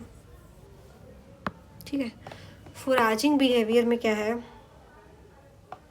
इसमें ये देखते हैं कि किस कॉस्ट पे बेनिफिट हमें मिल रहा है, मतलब कॉस्ट और बेनिफिट का जो रिलेशन है वो देखें। इसमें हमेशा बेनिफिट ज़्यादा होना चाहिए कॉस्ट से।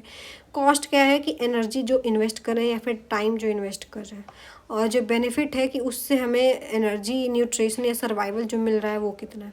तो इसमें ये देख रहे हैं कि जैसे ये कॉस्ट देख रहे हैं यहाँ पे, तो अलग अलग ऑर्गेनिज्म हैं, माइस, डियर, एलिफेंट।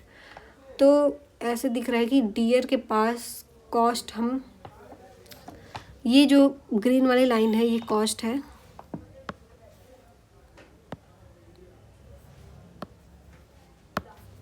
ग्रीन वाली लाइन कॉस्ट है, और ये ऑरेंज वाली लाइन बेनिफिट है। तो यहाँ पे बेनिफिट ज़्यादा मिल रहा है, कॉस्ट बहुत कम लग रहा है, तो डियर को कंज्यूम कर लेंगे।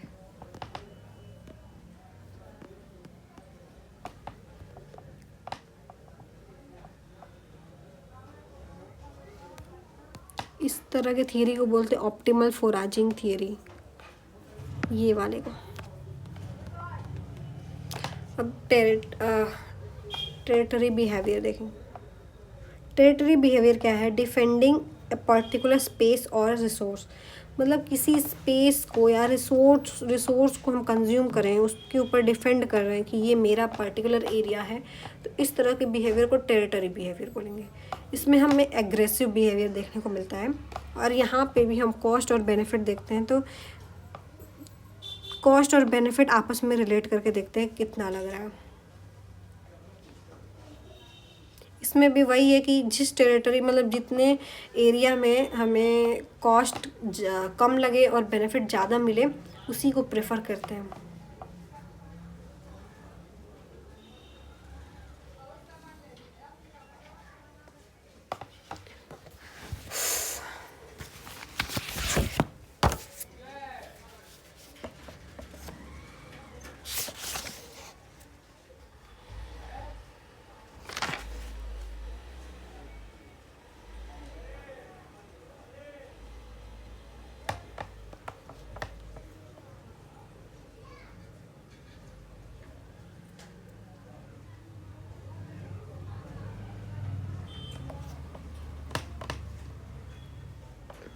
अब इसमें एक लॉटरी प्रिंसिपल आता है कि सेक्सुअल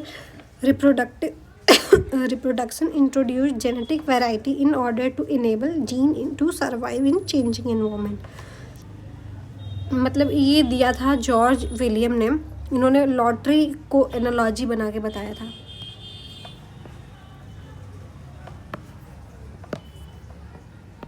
लॉटरी प्रिंसिपल, ठीक है। ये एनालॉजी बताया था सेक्सुअल, और किसने दिया था सबसे पहले ये देखें, तो जॉर्ज विलियम ने दिया था, और इन्होंने एनालॉजी दी थी लॉटरी की। क्या बताया था कि दो तरह के ऑर्गेनिज्म है, एक एसेक्सुअल, दूसरे सेक्सुअल। तो जो एसेक्सुअल वाले हैं वो लार्ज नंबर ऑफ टिकट समझ लो खरीद रहे हैं, और सबका नंबर सेम है। वहीं पे सेक्सुअल वाले जो हैं वो छोटे नंबर में टिकट खरीद रहे हैं, लेकिन सब पे डिफरेंट नंबर है। तो इसमें फ़ायदा किसका होगा, इसमें सेक्सुअल वाले का फ़ायदा होगा, क्योंकि उसमें नंबर अलग अलग है, अलग अलग नंबर है, तो लॉटरी लगने का चांस ज़्यादा हो जाएगा इनके पास। अब एक और हाइपोथेसिस है, छोटे छोटे बहुत सारे हाइपोथेसिस हैं। टैंगल्ड बैंक हाइपोथेसिस, ये किसने दिया है, ये दिया है जिमर एंड कार्ट्रिज ने। Heart treatment. इन्होंने क्या बताया था कि sex involve in order to prepare offspring for a complicated world around them. ठीक है, from last paragraph of Darwin जो ओरिजिन ऑफ स्पीसीज है उसमें ये इन्होंने बताया है। अब एक और हाइपोथेसिस आता है रेड क्वीन हाइपोथेसिस। इसमें क्या है, an animal constantly must run the genetic race of being able, मतलब बीइंग एबल होने के लिए एक जेनेटिक रन होगा जो एनिमल कॉन्स्टेंटली उसमें दौड़ रहे हैं। to chase its prey, exclude predation, resist infection from disease। ये सब के लिए जो ऑर्गेनिज्म लगातार दौड़ रहे हैं, मतलब कि हमेशा इम्प्रूव होने के लिए उनको दौड़ना पड़ रहा है। इस चीज़ को हाइपोथेसिस में उन्होंने बताया था कि रेड क्वीन हाइपोथेसिस। अब आता है सेक्सुअल सिलेक्शन के लिए हाइपोथेसिस। ठीक है, सेक्सुअल सिलेक्शन के लिए हाइपोथेसिस मतलब कि selection of a healthy partner for mating. Mating के लिए हेल्दी पार्टनर कैसे सिलेक्ट करते हैं, तो इसमें हम ट्रेड्स देखते हैं, सर्वाइवल रेट देखते हैं, फिटनेस देखते हैं। एक इसमें अलग अलग टाइप का आता है। एक तो पॉलीगैमस आता है। पॉलीगैमस मतलब कि इसमें हमें सेक्सुअल डायमॉर्फिज्म देखने को मिल रहा है। इसमें सिलेक्शन पावर या चॉइस मैटर करता है। इसमें सिलेक्शन प्रेशर इन्वॉल्व होता है। Energy of cost investment is different in both male and female. तो इसमें दो तरह के इन्वॉल्व होंगे, एक मेल होगा एक फीमेल होगा। वहीं दूसरा होता है मोनोगैमस, मतलब दो मेल या दो फीमेल, ऐसे लाइफ टाइम में कोई भी डायमॉर्फिज्म देखने को नहीं मिलेगा। इसमें कोई सिलेक्शन पावर नहीं होगा, कोई सिलेक्शन प्रेशर नहीं होगा। इसमें एनर्जी का कॉस्ट सेम लगेगा।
अब इसमें लास्ट टॉपिक है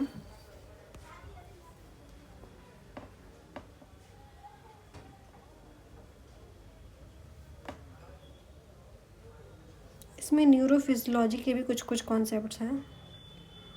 न्यूरोफिजियोलॉजिकल टेक्निक्स जो यूज़ करते हैं जैसे ईईजी या ईसीजी, इलेक्ट्रोइंसेफेलोग्राम,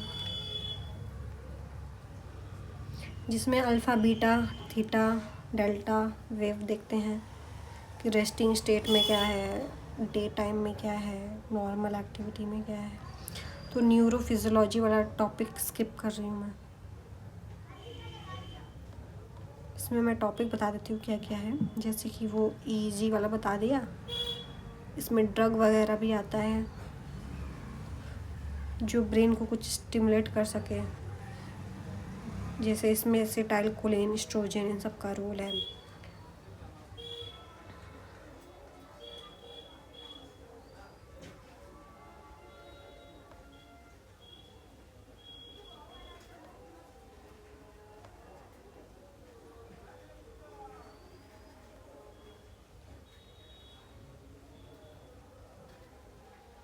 एम्ब्रियोलॉजिकल एविडेंस में आएगा, अभी हमने यहाँ तक बात किया ना। हम एम्ब्रियोलॉजिकल एविडेंस में आएगा, हैकल ने दिया था, ये हैकल ने दिया था। इसमें हम बात करते हैं रिकैपिचुलेशन, ये भी ऑलरेडी क्वेश्चन आ चुका है। रिकैपिचुलेशन थियरी, या इसको बायोजेनेटिक लॉ भी बोलते हैं। इसमें हम बोलते हैं ऑन्टोजेनी रिपीट्स फाइलोजेनी। ऑन्टोजेनी मतलब लाइफ हिस्ट्री और फाइलोजेनी मतलब इवोल्यूशन हिस्ट्री। मतलब लाइफ हिस्ट्री हमेशा रिपीट करती है इवोल्यूशनरी हिस्ट्री को। तो ये याद रखना, ये किसने बताया था और ये किस थियरी के अंडर में आता है। इसमें हम रेट्रोग्रेसिव मेटामॉर्फोसिस भी देखते हैं,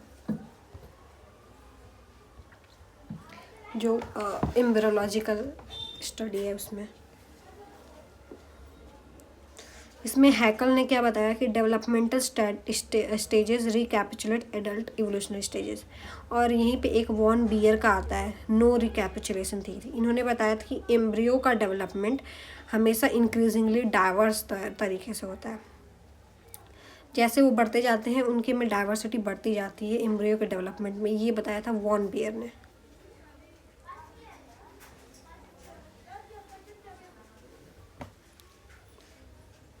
अब बायोजियोग्राफिकल एविडेंसेस की बात करिए।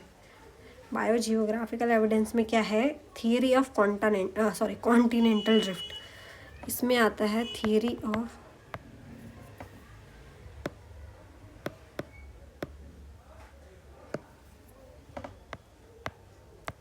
Of continental drift.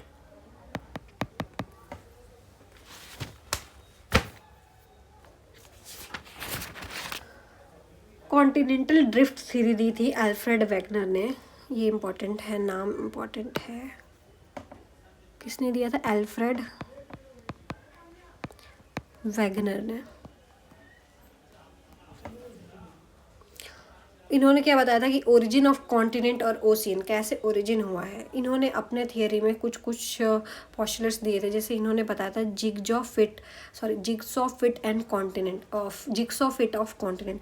मतलब कि बहुत पहले क्या था कि सारे कॉन्टिनेंट आपस में जुड़े हुए थे, उनमें कोई भी सेपरेट अलग अलग कॉन्टिनेंट थे ही नहीं, वो सारे आपस में जुड़े हुए थे। कब जुड़े हुए थे? 280 से 200 मिलियन ईयर्स पहले। वहाँ पे सिर्फ एक लैंड ऑफ मास था जिसको हम बोलते हैं पैंजिया। इस पैंजिया में क्या हुआ कि टाइम के साथ साथ कॉन्टिनेंटल ड्रिफ्ट हुआ। लगभग 180 मिलियन ईयर्स पहले 2 मेजर कॉन्टिनेंट बन गए। जब पैंजिया डिवाइड हुआ तो उससे 2 मेजर कॉन्टिनेंट बने, जिसको बोलते हैं लॉरेशिया जो नॉर्थ की तरफ बना और गोंडवाना साउथ की तरफ बना। उसके बाद लगभग 100 मिलियन ईयर या फिर 65 मिलियन ईयर्स पहले क्या हुआ कि अलग अलग कॉन्टिनेंट बनना शुरू हुए, और आज के टाइम में सारे कॉन्टिनेंट अलग अलग बन चुके हैं।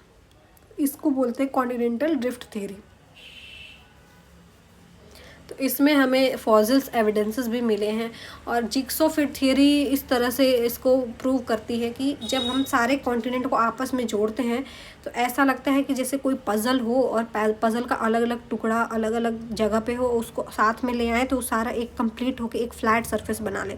तो इसी तरह से जब सारे आज के जो प्रेजेंट टाइम के जो सारे कॉन्टिनेंट हैं आपस में उनको अगर हम जोड़ते हैं तो एक वो लैंड ऑफ मास बना लेते हैं। तो इससे पता चलता है कि पिछले टाइम में ये एक लैंड ऑफ मास रहा होगा, फिर जिससे अलग अलग टुकड़े बन गए हैं। तो ये प्रूव करता है कॉन्टिनेंटल ड्रिफ्ट थ्योरी को। बायोकेमिकल और मॉलिक्यूलर इवोल्यूशन में हम एविडेंस में देखते हैं कि जैसे DNA, RNA, ATP, enzyme, triplet, codons और जो 20 अमीनो एसिड हैं, ये सारे बायोमोलिक्यूल्स हैं और बायोकेमिकल पाथवे ये फॉलो करते हैं, ट्रांसक्रिप्शन, ट्रांसलेशन, ग्लाइकोलिसिस साइकिल। तो ये सारे भी एविडेंस देते हैं कैसे इवोल्यूशन होता है। तो जियोलॉजिकल टाइम स्केल इसके बाद देखेंगे, बहुत ही इंपॉर्टेंट है, इससे क्वेश्चन हमेशा आता है। Geological time scale,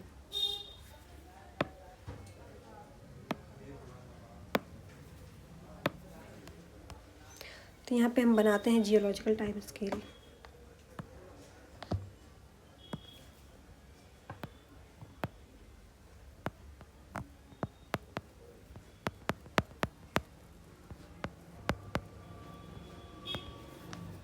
geological time scale,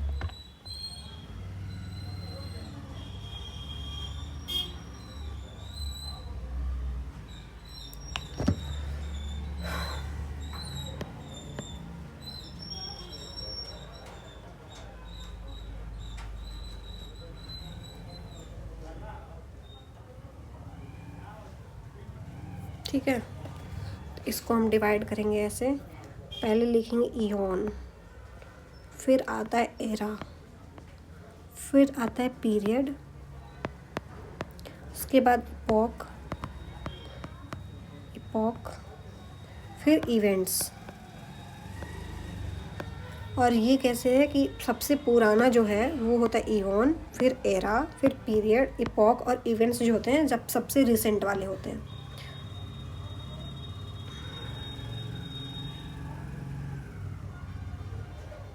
तो हम यहाँ से स्टार्ट करेंगे, सबसे न्यूएस्ट, और यहाँ पे नीचे जाएगा सबसे ओल्डेस्ट, नीचे सबसे ओल्डेस्ट हो जाएगा। तो सबसे ओल्डेस्ट है, इसको थोड़ा और बड़ा कर लें, सबसे ओल्डेस्ट आता है हैडियन जो 4.5 बिलियन ईयर एगो है। उसके बाद आता है आर्कियन, ये सारे इयोन है, आर्कियन इयोन।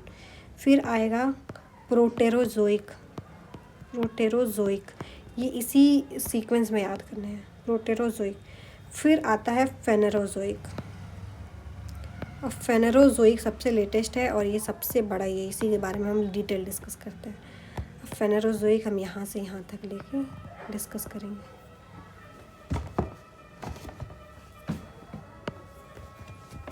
अब इस फेनेरोजोइक इयोन में 3 एरा आते हैं।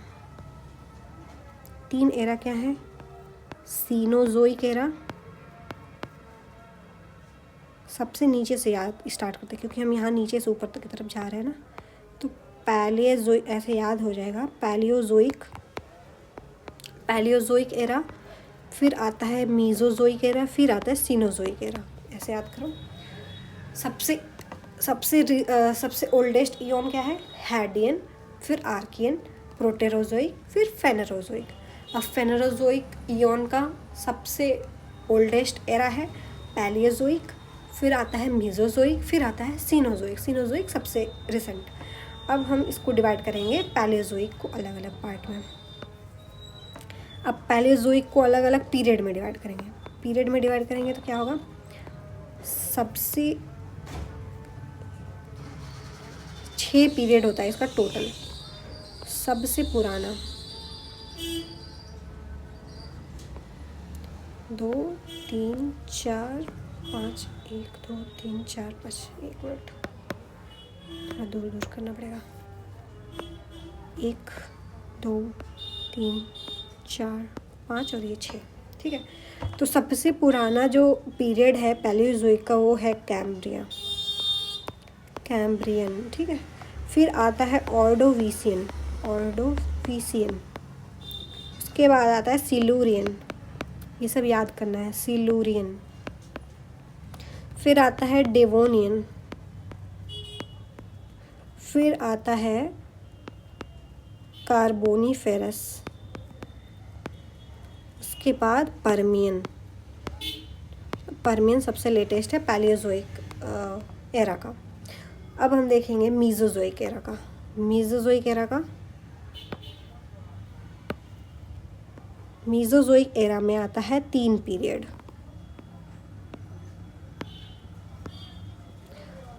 सबसे पुराना है ट्रायसिक, उसके बाद आता है जुरासिक, फिर आता है क्रिटेशियस।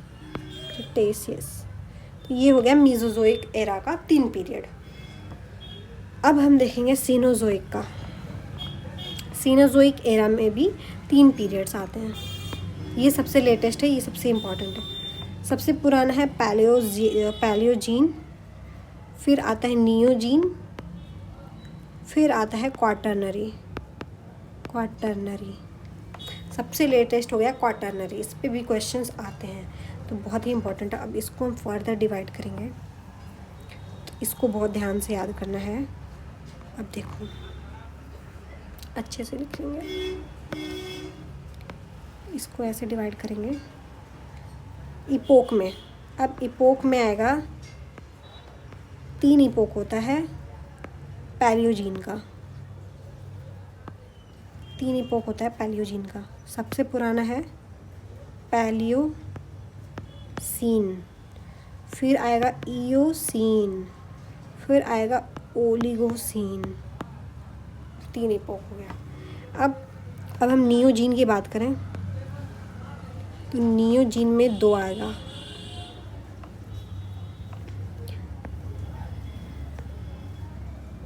एक मिनट,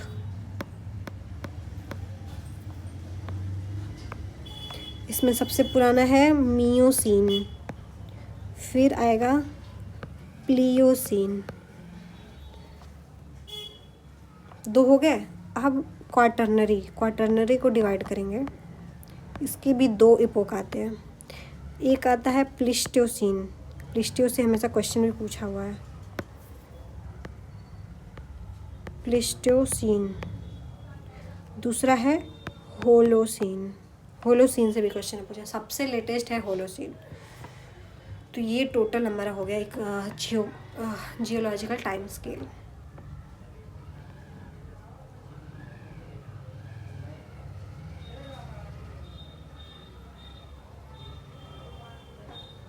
अब इसमें इम्पोर्टेंट एक चीज़ आ जाता है कि हमें मास एक्सटिंक्शन याद रखना पड़ेगा। इसमें जैसे मैंने यहाँ पे लिखा हुआ है मास एक्सटिंक्शन, तो सबसे पहले ऑर्डोविशियन में हुआ, फिर डिवोनियन में हुआ, फिर पर्मियन में हुआ, और पर्मियन में सबसे लार्जेस्ट हुआ था। लगभग 96% स्पीसीज एक्सटिंक्ट हो गई थी। फिर ट्रायासिक में हुआ था, और 5वां क्रिटेशियस में हुआ था। ठीक है, तो इसको आप देख लेंगे, यहाँ से मार्क भी कर लें। इस वाले में मार्क करें तो पहले हाईलाइट कर देंगे। सबसे पहला कहाँ हुआ था? ऑर्डोविशियन कहाँ है? ऑर्डोविशियन पैलियोजोइक में 2nd नंबर पे। फिर आता है डिवोनियन में, ये रहा डिवोनियन। तीसरा जो सबसे बड़ा है, लार्जेस्ट है, वो है पर्मियन में, मतलब पैलियोजोइक के अंत में सबसे बड़ा एक्सटिंक्शन हुआ था। फिर ट्रायासिक और क्रिटेशियस में, तो ये 5 बड़े एक्सटिंक्शंस हैं।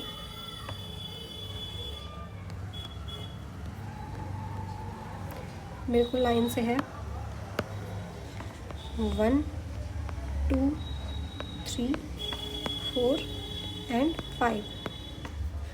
ये याद रखना है क्योंकि इससे ऑलरेडी क्वेश्चन आ चुका है।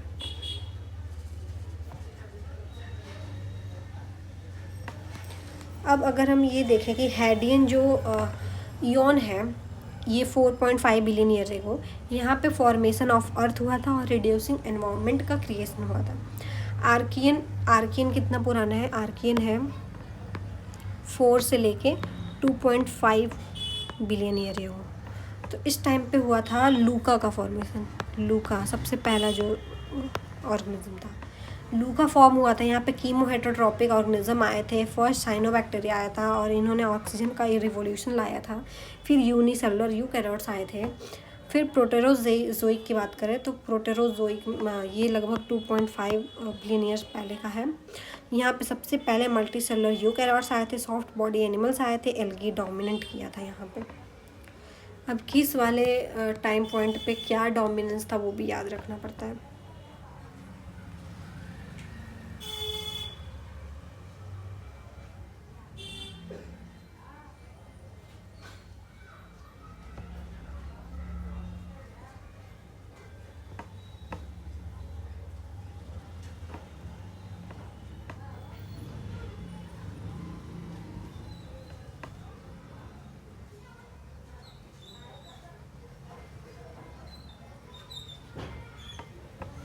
अब नेक्स्ट टॉपिक आता है पॉपुलेशन जेनेटिक्स, जो सबसे लास्ट टॉपिक है। इसको नियो डार्विनिज्म थियरी के अंडर में पढ़ते हैं। इसमें माइक्रो एवोल्यूशन और मैक्रो एवोल्यूशन देखेंगे। माइक्रो एवोल्यूशन वही है कि जीन लेवल पे, एलील लेवल पे चेंज होगा। मैक्रो में क्या होगा, स्पीसीज़ के लेवल पे चेंज होगा, मतलब स्पेसिएशन देखने को मिलता है। इसमें पॉपुलेशन जेनेटिक्स में हम पॉपुलेशन के बारे में पढ़ते हैं। हार्डी विनबर्ग ने जो दिया था इक्विलिब्रियम, उसके बारे में पढ़ेंगे। अलीलिक फ्रिक्वेंसी कैसे चेंज होती है वो देखते हैं।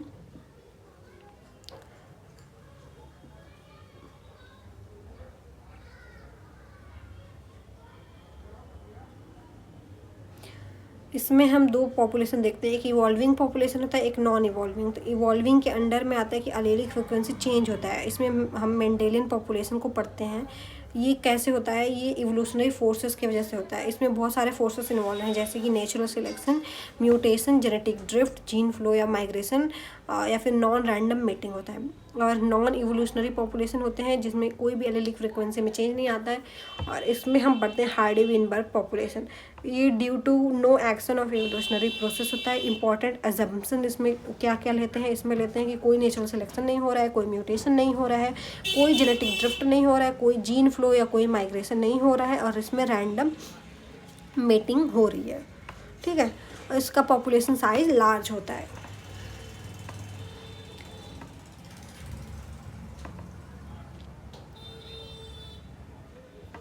इसमें हम देखते हैं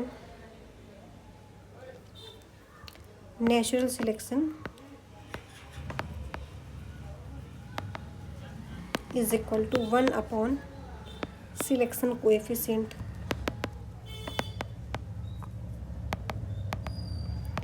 इसमें एस है कि, एक मिनट, S is equal to 1 minus W, ये इक्वेशन बन के आता है हमारे पास। इसमें एस है सिलेक्शन कोएफिशिएंट,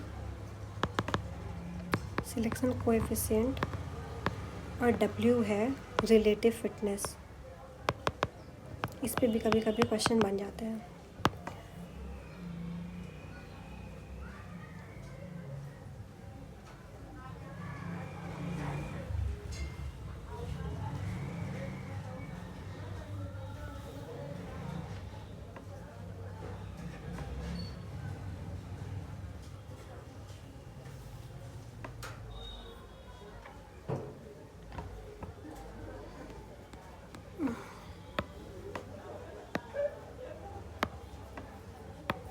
एक और चीज़ आता है,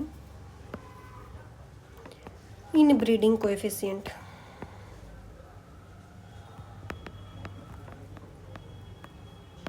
जिसको हम एफ से डिनोट करते हैं। इसका एफ इज इक्वल टू होता है 1 माइनस ऑब्जर्व हेटेरोजाइगोसिटी अपॉन एक्सपेरिमेंटल हेटेरोजाइगोसिटी।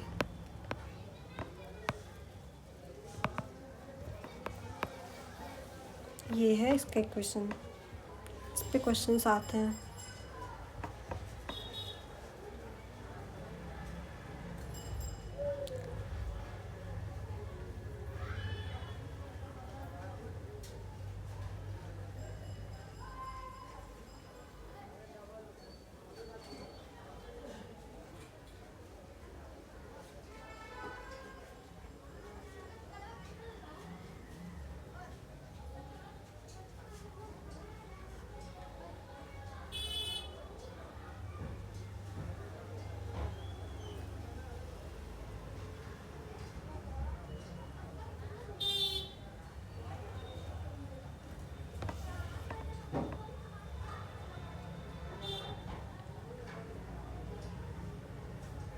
अब अगला टॉपिक है हार्डी विनबर्ग इक्विलिब्रियम। इसमें ऑलरेडी मैंने डिस्कस किया, इन्होंने क्या क्या बताया था, कुछ कुछ चीज़ें इन्होंने एजम्पशन कुछ बताया था कि कोई भी, जब पॉपुलेशन के अंदर कोई भी नेचुरल सिलेक्शन नहीं होगा, कोई म्यूटेशन नहीं होगा, no genetic drift, no gene flow, random mating होगा, तब जाके वो पॉपुलेशन हार्डी विनबर्ग इक्विलिब्रियम में आएगी। मतलब हार्डी विनबर्ग ने नॉन इवॉल्विंग पॉपुलेशन को बताया था। इन्होंने कुछ कुछ इक्वेशंस भी दिए थे। अलीलिक फ्रिक्वेंसी निकालने के लिए बताया था इन्होंने। अलीलिक फ्रिक्वेंसी के लिए पी और क्यू समझ लो, यहाँ पे पी अगर डोमिनेंट है,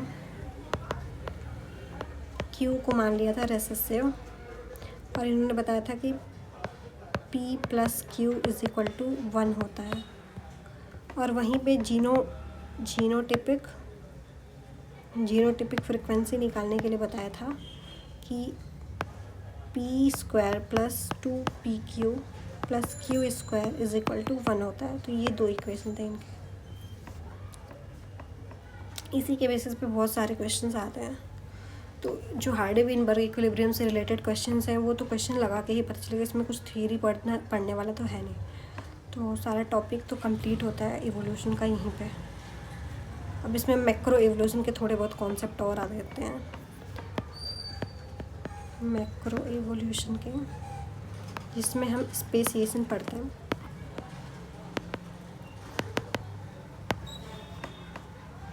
तो जो भी स्पीसीज़ लेवल पे चेंजेस होगा वो स्पेसिएशन के थ्रू जाएगा। और इसमें group of individual, interbreeding, fertile offspring, ये सारी चीज़ें को डिस्कस करते हैं। मतलब बायोलॉजिकल स्पीसीज़ कॉन्सेप्ट इसके अंदर आ जाता है, जो डॉबनहेस्की एंड मेयर ने दिया था। तो ये भी याद रखना है कि बायोलॉजिकल स्पीसीज़ कॉन्सेप्ट किसने दिया था, डॉबनहेस्की एंड मेयर ने।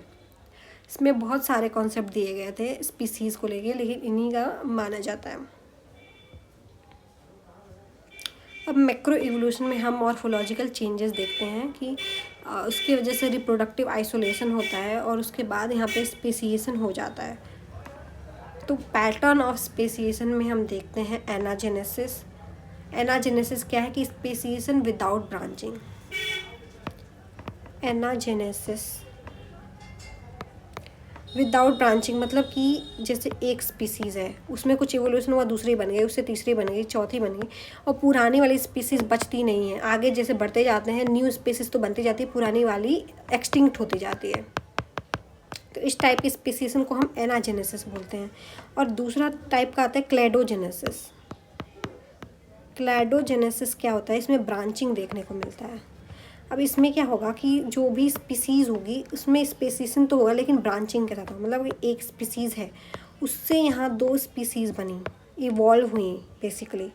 तो ये स्पीसीज़ थी, यहाँ पे कोई स्पीसीज़ थी, यहाँ से ए बन गई और ये बी बन गई, मतलब पुरानी वाली भी बचती है। यहाँ पे ब्रांचिंग देखने को मिलेगा। इससे रिलेटेड क्वेश्चन ऑलरेडी पूछा गया है, यहाँ पे नो ब्रांचिंग। ठीक है। अब मोड ऑफ स्पेसिएशन, ये तो अलग अलग टाइप ऑफ स्पेसिएशन हो गया, मोड भी होते हैं अलग अलग तरह के। मोड ऑफ स्पेसिएशन की बात करें तो आता है इसमें allopatric speciation, sympatric speciation, parapatric speciation और पेरीपेट्रिक स्पेसिएशन। 4 तरह का स्पेसिएशन होगा। तो एलोपेट्रिक में क्या होगा, इसमें 4 होगा। पहला होगा एलोपैट्रिक। एलोपैट्रिक में जियोग्राफिकल आइसोलेशन देखने को मिलता है, जियोग्राफिकल आइसोलेशन।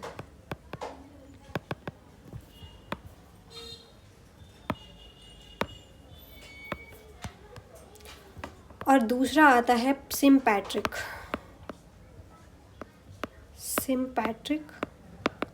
सिम्पैट्रिक में नो जियोग्राफिकल आइसोलेशन। इसमें जो भी चेंजेस होते हैं वो इनसाइड, मतलब उसी सेम स्पीसीज़ के, मतलब सेम एरिया के अंदर होते हैं, पॉपुलेशन के अंदर चेंज होंगे। तीसरा आता है पैरापेट्रिक।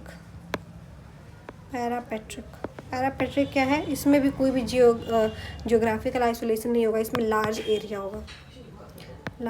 इसमें विद इन पॉपुलेशन। ठीक है। और ये लार्ज एरिया होता है तो यहाँ पे अलग अलग स्पीसीज़ बन जाते हैं। चौथा होगा पेरीपेट्रिक,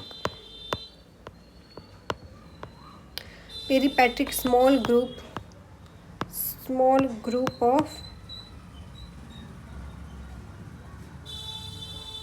group of individual separate to form new species. इसमें जियोग्राफिकल आइसोलेशन देखने को मिलता है। जियोग्राफिकल आइसोलेशन तो 2 में देखने को मिल रहा है, 2 में नहीं मिल रहा है।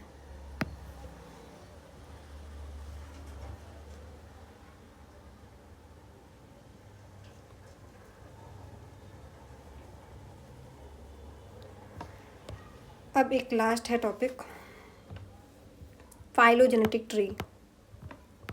फाइलोजेनेटिक ट्री, ठीक है। इसमें हम रिलेशनशिप को कैसे टैक्सॉन के थ्रू एक्सप्रेस कर पाते हैं, जैसे कि इसमें पहला आता है फेनेटिक अप्रोच, दूसरा आता है क्लैडिस्टिक अप्रोच।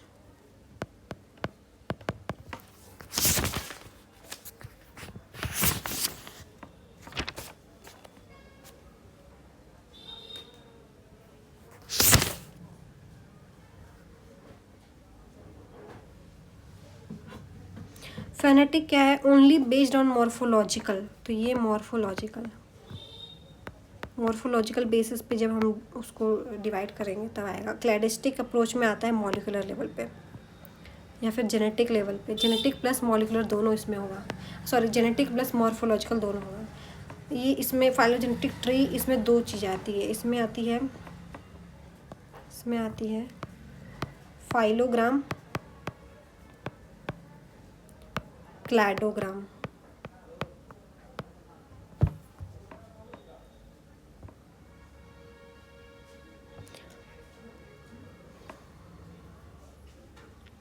फाइलोग्राम में क्या है, फाइलोग्राम में आगे स्पीसीज लीनिएज चेंज होंगे और ये ए हुआ, यहाँ से बी बना, अब बी ए एक्सटिंक्ट हो गया तब बी बना, अब बी एक्सटिंक्ट होगा तब सी बनेगा, सी एक्सटेंट होगा तो डी बनेगा, ऐसे होगा, आपस में एक्सटिंक्ट होते जाएंगे, मतलब आगे बढ़ता जाएगा, पीछे वाले मरते जाएंगे, तो प्रेजेंट वाला सिर्फ ऑर्गेनिज्म बचेगा। वहीं क्लैडोग्राम में देखेंगे तो एक लीनिएज स्टार्ट हुआ, यहाँ से ए बन गया, यहाँ पे फिर दूसरा डिवाइड हो गया, यहाँ बी बन गया, फिर इससे डिवाइड हो गया, यहाँ सी बन गया, फिर ये डी बन गया, ऐसे ऐसे नोड बनते जाएंगे, यहाँ पे नोड बनेंगे, तो ये क्लैडोग्राम हो जाएगा।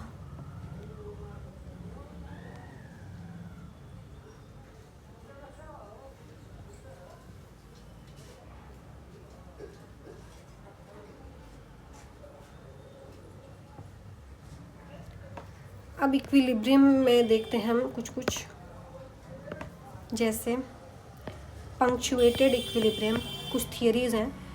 पंक्चुएटेड इक्विलिब्रियम जिसमें क्लैडोजेनेसिस होता है, दूसरा होता है फाइलेटिक, इससे भी क्वेश्चन आया हुआ है, फाइलेटिक ग्रेजुअलिज्म, इसमें एनाजेनेसिस होता है।